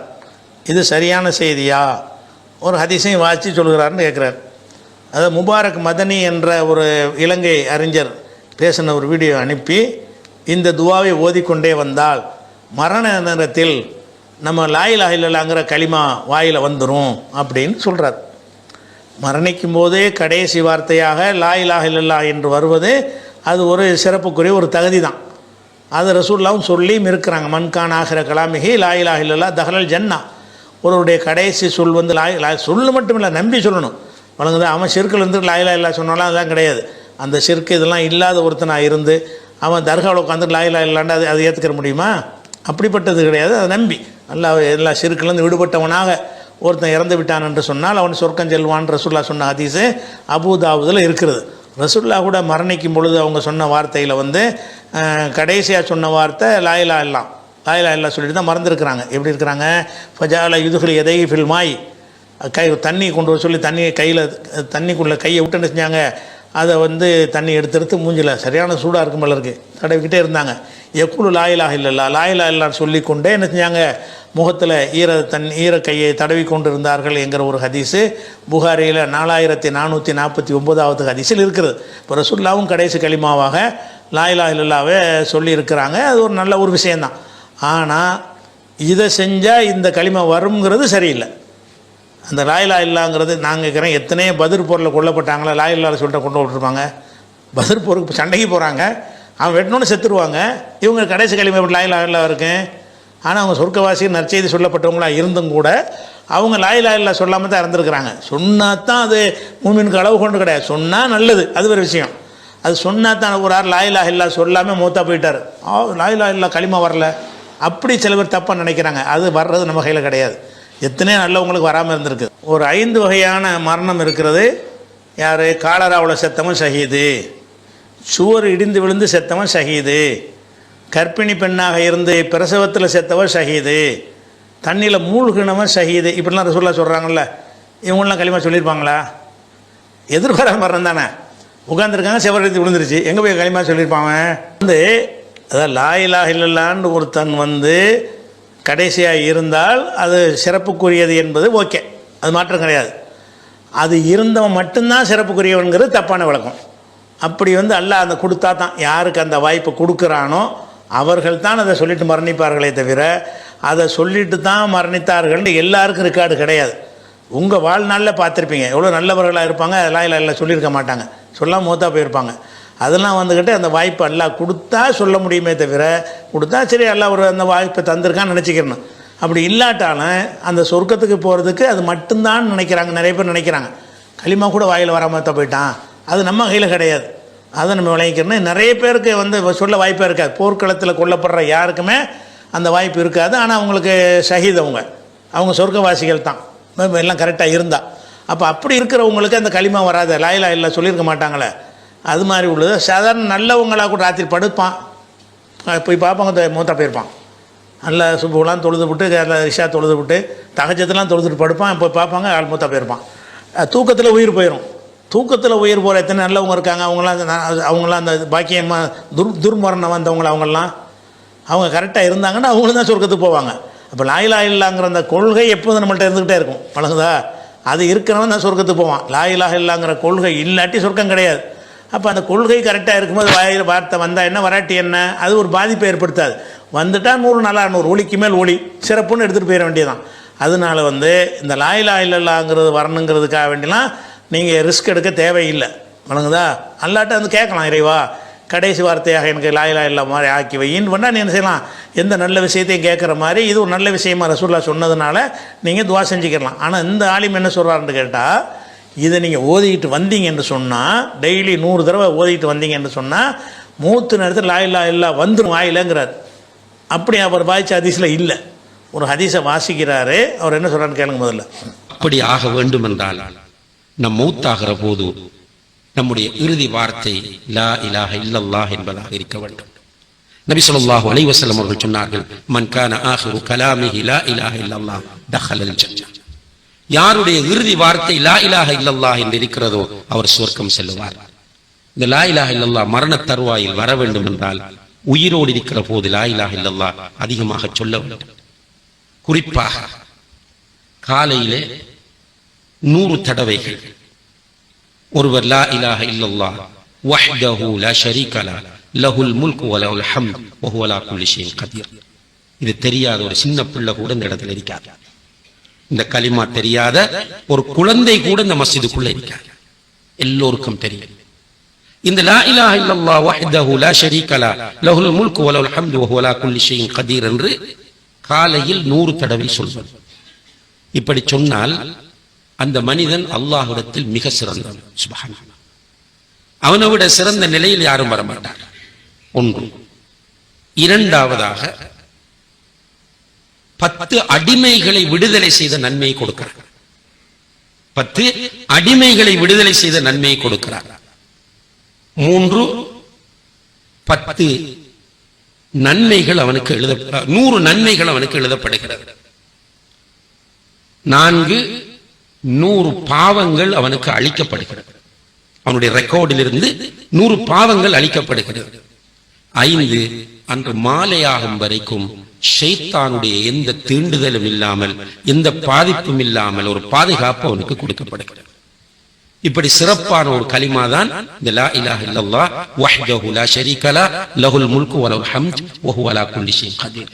சுபஹு தொழுதுட்டு இருந்து இந்த கலிமாவை ஓதினால் அல்லாஹ்வுடைய உதவியால 7 to 10 நிமிடங்களுக்குள் ஓதி முடிக்கலாம். இந்த 100 தடவை சொல்றதுக்கு கொஞ்சம் வேகமாக சொன்னோம் என்றால் ஒரு 7-8 நிமிஷத்துல முடிச்சிடலாம். ஒரு அளவு அமைதியா சொன்னோம் என்றால் 10.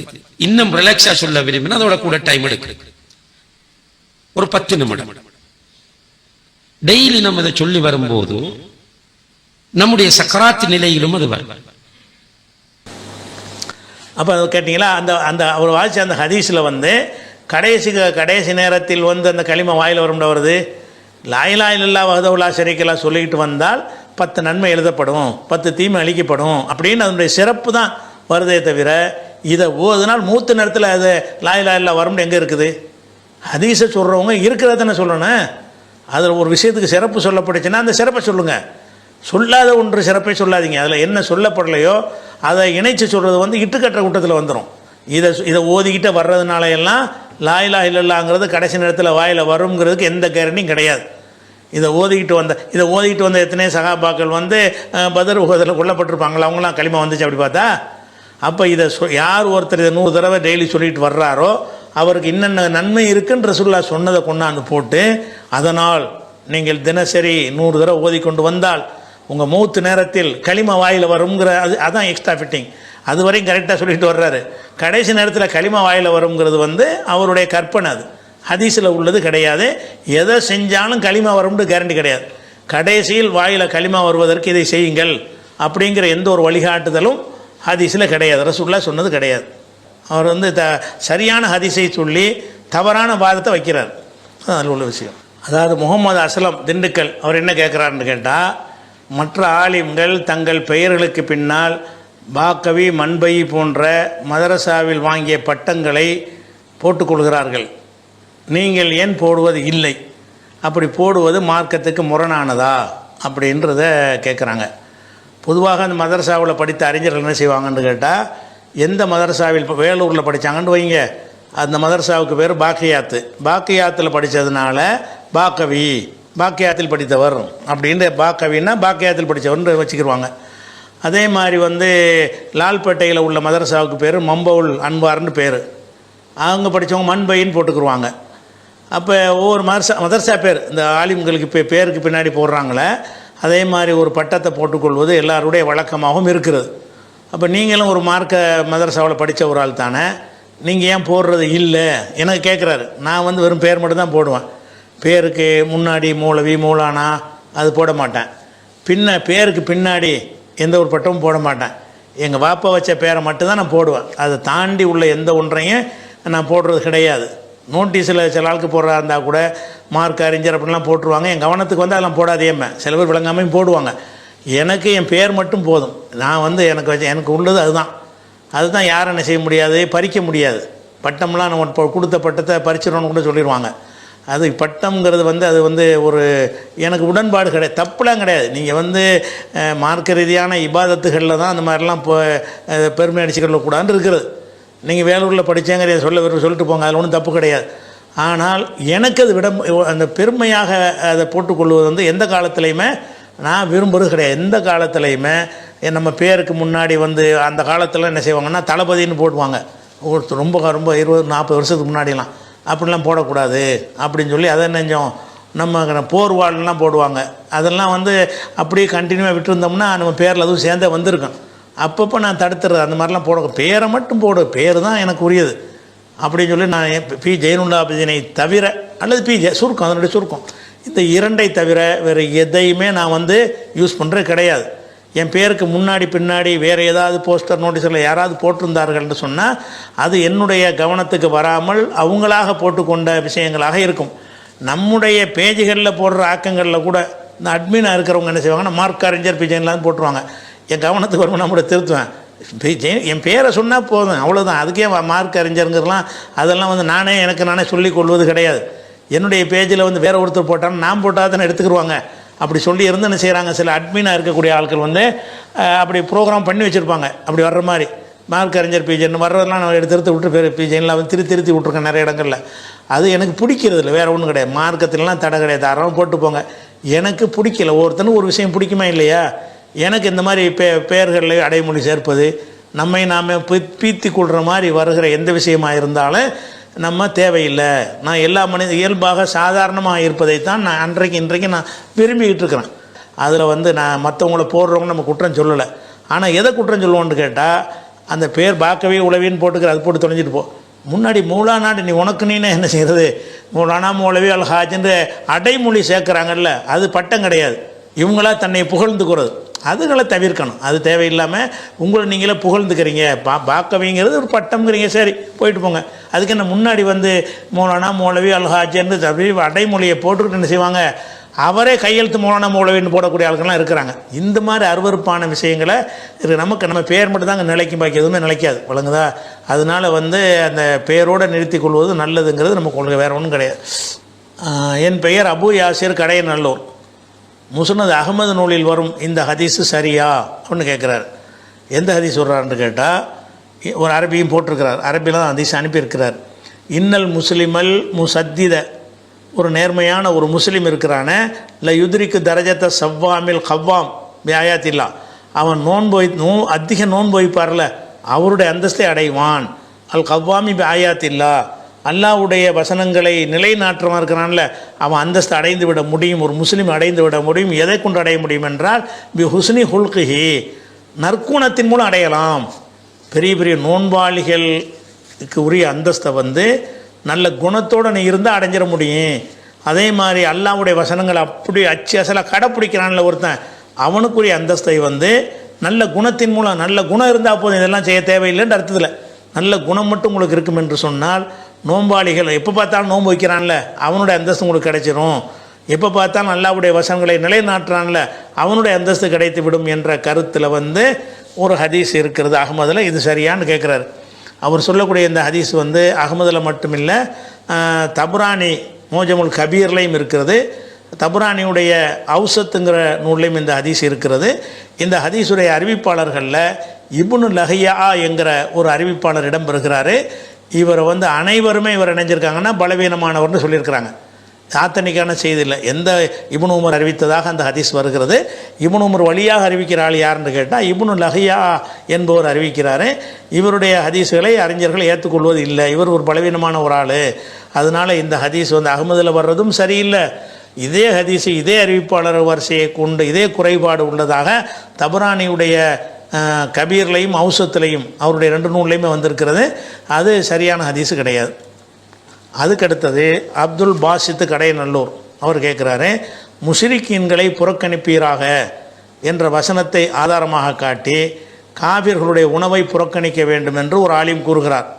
அந்த வீடியோ இணைத்துள்ளேன் அப்படின்னு சொல்லி 1594 வசனத்தை ஆதாரமாக காட்டி பேசுகிறார் அப்படின்னு அப்துல் பாசித்து எழுதியிருக்கிறார். அதாவது 1594 வசனத்தில் அந்த வீடியோ அனுப்பியிருக்கேங்கிறார். அந்த வீடியோ லிங்க் நான் ஓப்பன் ஆகலை. எனக்கு நான் சில தவறான கருத்து சொல்லக்கூடியவங்க அந்த லிங்க்கெல்லாம் நான் பிளாக் பண்ணிடுவேன். எனக்கு தேவையற்ற விஷயங்களாக இருந்தால் அது எனக்கு ஓப்பன் ஆகாது. அந்த மற்ற யார் நமக்கு தப்பான கருத்துக்கள் சொல்கிறாங்கன்னு வருதோ அதை போய் டேக் பண்ணி எனக்கு அனுப்பிட்டே இருப்பாங்க. நான் அவங்களுடைய லிங்க்குகளை என்னுடைய இதில் பிளாக் பண்ணிடுவேன். என்னுடைய ஃபோனில் கம்ப்யூட்டரில் அந்த லிங்க்கில் ஓப்பன் ஆகாது. அது மாதிரியான லிங்காக இருக்கும்னு நினைக்கிறேன். அது எனக்கு ஓப்பன் ஆகலை. அந்த லிங்க்கில் பிரச்சனை இருக்காது. எனக்கு நான் பிளாக் பண்ண லிஸ்ட்டில் அது இருக்குது. அது என்னென்னு தெரியல. அதில் என்ன அந்த ஆலிம் என்ன சொல்கிறாருன்ட்டு இவர் சொல்கிறாருன்ட்டு கேட்டால், குரானில் இருக்கிற ஃபஸ்தா பிமா தூமர் ஆரில் அனில் முஷ்ரிக்கீன் 1594 வசனத்தில் வந்து இந்த வசனத்தை வாசித்து தான் அந்த கேள்வி கேட்டவரும் குறிப்பிட்டிருக்கிறார் ஆடியோ வடிவில். ஆரில் அனில் முஷ்ரிக்கீன், நபியே உங்களுக்கு இடப்பட்ட கட்டளையை போட்டு உடைத்து விடுங்கள், முழுசாக சொல்லிவிடுங்கள், இந்த முஷ்ரிக்கீன்களை புறக்கணித்து விடுங்கள் அப்படின்னு சொல்லுது. இணை கற்பிக்கக்கூடியவர்களை புறக்கணிக்க சொல்லி அல்லாஹ் சொல்லிவிட்டான். அப்போ இணை கற்பிப்பவர்களை புறக்கணிக்கணுமா இருந்தால் அவர்கள் தருகிற உணவுகளையும் புறக்கணிக்கணும். அதனால் பூஜை படைகள் செஞ்சு தந்தாங்கன்னா சாப்பிடக்கூடாது. அவங்கள புறக்கணிக்க சொல்லி அல்லாஹ் கட்டளையிட்டு விட்டான். புறக்கணிக்க கட்டளையிட்டதுனால அவங்க தர்ற உணவுகள் ஹராமு அப்படின்னு பேசினார்னு சொல்கிறார். இதைத்தான் சொன்னாரா வேறு என்ன வாதம் சொன்னார்னு தெரியல. ஆனால் இந்த வசனத்திலிருந்து அப்படி பேசியிருப்பார்னா அதை விட ஒரு வடிகட்டின அறியாமல் கிடையாது. ஏன்னு கேட்டால் முஷ்ரிக்கீன்களை புறக்கணித்தல் என்பது உணவை புறக்கணித்தல் என்று ஒரு அர்த்தம் செய்வாரையானால், அப்போ முஷ்ரிக்கீன்கள் பூஜை படையல் செய்யாமல் தருவாங்களே அதையும் புறக்கணிக்கணும். அது முஷ்ரிக்குடைய உணவு தானே. முஷ்ரிக்குகளை புறக்கணிக்க சொல்வது என்றால் அவங்கள்ட்ட எல்லாத்தையும் புறக்கணிக்கணும். எந்த பொருளையும் வாங்கவே கூடாது. விளங்குதா? அவங்களுடைய அதே மாதிரி ஒரு முஷ்ரிக்கான ஒரு டாக்டர் இருக்காருன்னு வைங்க, அவர்கிட்ட வைத்தியம் பண்ணக்கூடாது. ஏன்? முஷ்ரிக்கை புறக்கணிக்க சொல்லிட்டான்லா. ஒரு முஷ்ரிக்கான ஒரு வக்கீல் இருக்காருன்னு வைங்க, அல்லாவுக்கு இணை கற்பிக்கிற ஒரு வக்கீல் இருந்தாருன்னு சொன்னால் அம்மாடி முஷ்ரிக்கிட்ட போகக்கூடாது, புறக்கணிக்கணும். முஷ்ரிக்கை புறக்கணிக்கணுங்கிற இந்த வார்த்தையிலேருந்து ஹலால் ஹராமுக்கு சட்டம் எடுக்கிறாங்கன்னா எவ்வளோ ஒரு பேதமையில் இருக்காங்கன்னு பாருங்கள். இதுக்கு என்ன சம்பந்தம்? இது எதை சொல்லுது என்று கேட்டால், அதாவது எதனுடைய தொடர்ச்சியில் வருதுன்னு, நபியே உனக்கு என்ன ஏவப்பட்டதோ அது அப்படியே சொல், இவங்களை புறக்கணிச்சிரு. ரெண்டு சேர்ந்து வருது. ஃபஸ்தா பிமா தூமர் வாரில் அனில் முஷ்ரிக்கீன். நபியே உமக்கு கட்டளையிடப்பட்ட ஒரு விஷயத்தை அப்படியே சொல்வீராக, கூட்டாமல் குறையாமல் மாற்றாமல் மறைக்காமல் அப்படியே சொல்வீராக. மேலும் முஷ்ரிக்கை புறக்கணிப்பீராகன்னா இவங்கள கணக்கில் கொள்ளாத, நீ பாட்டுக்கு சொல்லிக்கிட்டே இரு. இவங்க ஏற்றுக்கிற மாட்டாங்க, இவங்களை கணக்கில் வைக்காத, நீ சொல்ல வேண்டியதை சொல்லிக்கொண்டே இரு. அப்போ சொல்ல வேண்டியதை சொல்லும் பொழுது அந்த முஷ்ரிக் இதை ஏற்றுக்கிற மாட்டானே, அவன் எதிர்ப்பு தெரிவிப்பானே, நம்ம கொள்ளைக்கு வராமல் ஓடி போயிடுவானேன்னு நினைக்க தேவையில்லை. நீ அவங்கள அலட்சியப்படுத்தின்னு சொல்லிகிட்டே இருப்பா. அவர்களை கவனத்தில் கொள்ளாமல் சொல்ல வேண்டிய பணியை சொல்லிக்கிட்டே இருந்து தான் இதுக்கு அர்த்தம். இதுக்கு நம்மளே இந்த வார்த்தையில் தான் அர்த்தம். இப்னு கசீர் போன்ற தஃப்சீர்கள் என்ன செய்கிறாங்கன்னு கேட்டால், ஒலா தல்தஃபித் இலல் முஷ்ரிக்கீன், முஷ்ரிக்கீன் பக்கம் திரும்பி கூட பார்க்காத. அல்லதீன யுரித்தூன ஐய சுத்தூக்கன் ஆயாத்தில்லா, அல்லாஹ்வுடைய வசனங்களை விட்டு உன்னை திசை திருப்புகிறார்களே அந்த முஷ்ரிக்குகளை பார்க்காத, நீ சொல்கிறத சொல்லிக்கிட்டே இரு. அப்போ சொல்லுவதை சொல்லிக்கொண்டே இருக்கணும். இவங்களுக்காக வேண்டி நம்ம என்ன செய்யக்கூடாது, அது தயங்க காட்டக்கூடாது. அதைத்தான் அது சொல்லுதே தவிர இது உணவு சம்பந்தப்பட்டது கிடையாது. ஒருவேளை அப்படி சொல்வார்களேயானால், முஷ்ரிக்குடைய அனைத்தையும் புறக்கணிக்கும் என்று அவங்க சொல்வார்களேயானால், முஷ்ரிக்குடைய எல்லாத்தையும் முஷ்ரிக் கடையில் ஜாமான் வாங்கக்கூடாது. ஒரு கடை அந்த இந்துத்துவாக்களுக்கு நல்லா போஸ்ட் அடித்து விட்றதுக்கு நல்லாயிருக்கும். இந்து கடையில் வாங்கலுங்கிறான்ல, அந்த மாதிரி அந்த அவருடைய அஜர்த்துடைய அந்த இமாமுடைய பேச்சுக்கு அர்த்தம் அப்படி தான் வருகிறது. முஷ்ரிக்கை புறக்கணிக்க சொல்லியாச்சு. அதுக்கு என்ன அர்த்தம் செய்கிறீங்க? அவன் தர்ற பொருள்கள் உணவுலாம் ஹராமுங்கிறீங்க. உணவு ஹராமுன்னு சொன்னால் அவள் பூஜை செஞ்சது ஹராமாக என்பது தான் உங்களுடைய பஞ்சாயத்து. அதுக்குரிய ஆதாரத்தை வைக்காமல் முஷ்ரிக்கை புறக்கணிக்கிறது ஆதாரமாக காட்டுறீங்க. முஷ்ரிக்கை புறக்கணிக்கிறது ஆதாரமாக காட்டினீங்கன்னு சொன்னால் அவன் பூஜை செய்யாமல் தந்தாலும் வாங்கக்கூடாது. நீங்கள் முஷ்ரிக்கை ஆதரிச்சிங்கன்னு அர்த்தம். அவன் கடையில் ஜவுளி வாங்கக்கூடாது, அவன் கடையில் டீ குடிக்கக்கூடாது, எந்த ஹோட்டல்லையும் போய் சாப்பிடக்கூடாது. ஏன்னா சைவ ஹோட்டலில் கூட நீங்கள் சாப்பிடக்கூடாது, ஏன்னா முஷ்ரிக்கை புறக்கணிக்கணும். அப்போ இது என்ன, இதான் ஒரு வாதமா? எவ்வளோ அறிவீனமாக இருக்கிறார்கள்னு பாருங்கள். இந்த பூஜை படையலுக்குன்னு பேசுகிறவன்ட்ட எந்த ஒரு அறிவார்ந்த வாதமும் இல்லை. நான் 4 வீடியோ போட்டேன் 10 வீடியோ போட்டேங்கிறான். அவ்வளோ குப்பையாக இருக்குது. பதில் சொல்ல தகுதி இல்லாமல் உளறிப்புட்டு நான் போட்டேன்னு பதில் வரவில்லைன்னா பேசுகிற மடையர்கள்லாம் பார்க்குறோம். என்னுடைய பெயர் சாகுல் ஹமீது, ஊர் காஞ்சிபுரம். எனக்கு மகள் பிறந்து 9 மாதம் ஆகுது. என் மகளுக்கு ஐரீன் மரியம் என்று பெயர் வைத்தேன். அந்த பெயருக்கு ஆன்லைனில் நிறைய அர்த்தம் வருகிறது, ஆனால் ஆலிம்கள் அதற்கு அர்த்தம் இல்லை என்று சொல்கிறார்கள். நீங்கள் விளக்கம் தாங்கன்னு கேட்டிருக்கிறாங்க. அதாவது இவர் பிள்ளைக்கு பேர் வச்சுட்டாராம், ஐரீன் மரியம்னு வச்சுருக்கிறாராம். மரியம்ங்கிறது அதுக்கு அர்த்தம் நமக்கு தெரியாது. ஏன்னு கேட்டால் அது அரபி பாஷை இல்லை, அது ஹிப்ரு மொழியில் உள்ள ஒரு பாஷை. மரியம் அலைஹிஸ்ஸலாத்துக்கு அந்த மொழியை சேர்ந்தவங்க அந்த ஒரு பேரை அவங்க வாப்பா அவங்க தகப்பனார் வச்சிருக்கிறார். அந்த மொழியில் அதுக்கு மரியமுக்கு என்ன அர்த்தம் நமக்கு தெரியலை. நம்ம அந்த பேரை வைக்கிறோம், எதுக்காக வைக்கிறோம்னு கேட்டால் அர்த்தத்துக்காக வைக்கலை. அந்த அம்மா மாதிரி இந்த பிள்ளை வரணும். மரியம் அலைஹிஸ்ஸலாம் தான் உலகத்து பெண்களில் சிறந்தவர்கள்னு குர்ஆன் சொல்லுது. உஸ்தஃபாய்க்கு அலா நிசாயில் ஆலமீன், அகிலத்து பெண்களை விட அல்லாஹ் உன்னை தேர்ந்தெடுத்து கொண்டான் அப்படின்னு புகழ்ந்து அல்லாஹ் என்ன செய்கிறான், அந்த மரியம் அலைஹிஸ்ஸலாத்தை பற்றி சொல்கிறதுனால நம்ம பிள்ளைக்கு மரியம்னு பேர் வைக்க. என்ன அர்த்தம்னுட்டு அர்த்தம்னா இல்லை, ஒரு நல்லடியாரின் பெயர், அவ்வளோதான். அர்த்தம் எங்களுக்கு தெரியாது. அரபியிலேருந்து அர்த்தம் சொல்லலாம். நம்ம ஹிப்ரு மொழி படிக்கலை, அந்த ஹிப்ரு மொழியில் என்ன அர்த்தம், ஹிப்ரு மொழியா வேறு என்ன மொழியே தெரியல, ஏதோ அவங்க காலத்தில் என்ன மொழி பேசுனாங்களோ அந்த மொழியில் அந்த பேரை வச்சுருந்துருப்பாங்க. அதோட ஐரின் ஒன்று சேர்த்து வச்சுருக்காரு, ஐரின் மரியம்ண்டு. ஐரின் என்பதாவது அரபு மொழியில் இருக்கான, அரபு மொழியில் அப்படி ஒரு அர்த்தமே கிடையாது. ஐரின் மரியம்ங்கிறதுக்கு அரபியில் அர்த்தமே கிடையாது. ஆனால் அப்படி பேர் வைக்கலாமான்னா பேர் எப்படி வேணாலும் வைக்கலாம், அர்த்தம் இல்லாட்டாலும் வைக்கலாம். தப்பான அர்த்தம்னு வர்றது மட்டும்தான் வைக்கக்கூடாது. ஷிர்க் வைக்கிற அர்த்தம், அசிங்கமான அர்த்தம் வைக்கக்கூடாது. மற்றபடி அர்த்தமே இல்லாத பெயர்களை வைக்கலாமான்னா வைக்கலாம். ஏன்னு கேட்டால் பல நபித்தோழர்களுடைய பேருக்கு அர்த்தமே கிடையாது. முந்தி ஒருக்கா நான் விளக்கியிருக்கிறேன். பல நபித்தோழர்களுடைய பேர் ரசூலுல்லாஹ்வுக்கு முன்னாடியே அவங்க வாழ்ந்துருக்கிறாங்க. இது என்னப்பா பேர், இதுக்கு அர்த்தம் இருக்கான்னு ரசூலுல்லாஹ் கேட்கவே இல்லை. அந்த பேருடையவராகவே நபியின் முன்னாடி தோழர்களாக இருந்திருக்கிறாங்க. அதனால் மீனிங் இல்லாமல் கூட நீங்கள் வைக்கலாம். சானா முன்னான்னு கூட பேரை வைங்க, அதெல்லாம் தப்பே கிடையாது. பேர் எந்த ஒரு பொருளும் இருக்கணும்னு அவசியம் கிடையாது. நல்ல பேருன்னு சில ரசூலுல்லாஹ் சிலாயத்து இருக்கிறாங்க. ரொம்ப அல்லாஹ்வுக்கு விருப்பமான பேர் அப்துல்லா, அப்படி சிறப்பித்து சொன்ன பெயர்கள் இருக்குது. அதே நேரத்தில் மற்ற பேர் வைக்கலாமான்னா எந்த பேர்னாலும் வைக்கலாம், அதில் எந்த பேரையும் தடுக்கவே முடியாது. ஐரின்ங்கிறது ஏதோ ஒரு அர்த்தத்தில் யார் சொன்னாங்கன்னு தெரியல, எல்லாம் கேட்க நல்லா இருக்குன்னு வச்சுட்டு போங்க. ஐரின் மரியம்னு வைக்கிறீங்களா, அது ஒன்றும் தப்புலாம் கிடையாது. என்னென்னு கேட்டால் சும்மா பேர் அடையாளம் தான்ட்டு போயிடணும். கேட்பாங்கள்ல உங்கள்கிட்ட ஐரின்னா என்னென்னு கேட்பாங்க, சும்மா அடையாளத்துக்குள்ள பேர் இருக்க, மீனிங்லாம் இல்லை, மீனிங்லெஸ்ன்னு சொல்லிட்டு போயிருங்க, அவ்வளோதான். அர்த்தம் வரணும்னு பார்த்தீங்கன்னா நீங்கள் ஐரினை தூக்கிட்டு ஒரு மரியம்னு மட்டும் கூப்பிட்டுக்கிறங்க. மரியம்னு கூப்பிட்டிங்கன்னா நம்ம அர்த்தம் சொல்லலாம், அது ஒரு நல்லடியார் இருந்தாங்க அவங்களுடைய பேர்னு சொல்லிக்கிறலாம். ஆனால் ஐரின் மரியம்ங்கிறது தப்பான தப்பு கிடையாது, தப்புன்னு சொல்லி நம்மகிட்ட ஆதாரம் கிடையாது. இன்றைய கேள்விகளை நம்ம இதோட முடித்துக்கொள்வோம். இன்ஷா அல்லாஹ் மீதி உள்ள கேள்விகளை இன்ஷா அல்லாஹ் அடுத்தடுத்து பார்க்கலாம். அஸ்ஸலாமு அலைக்கும்.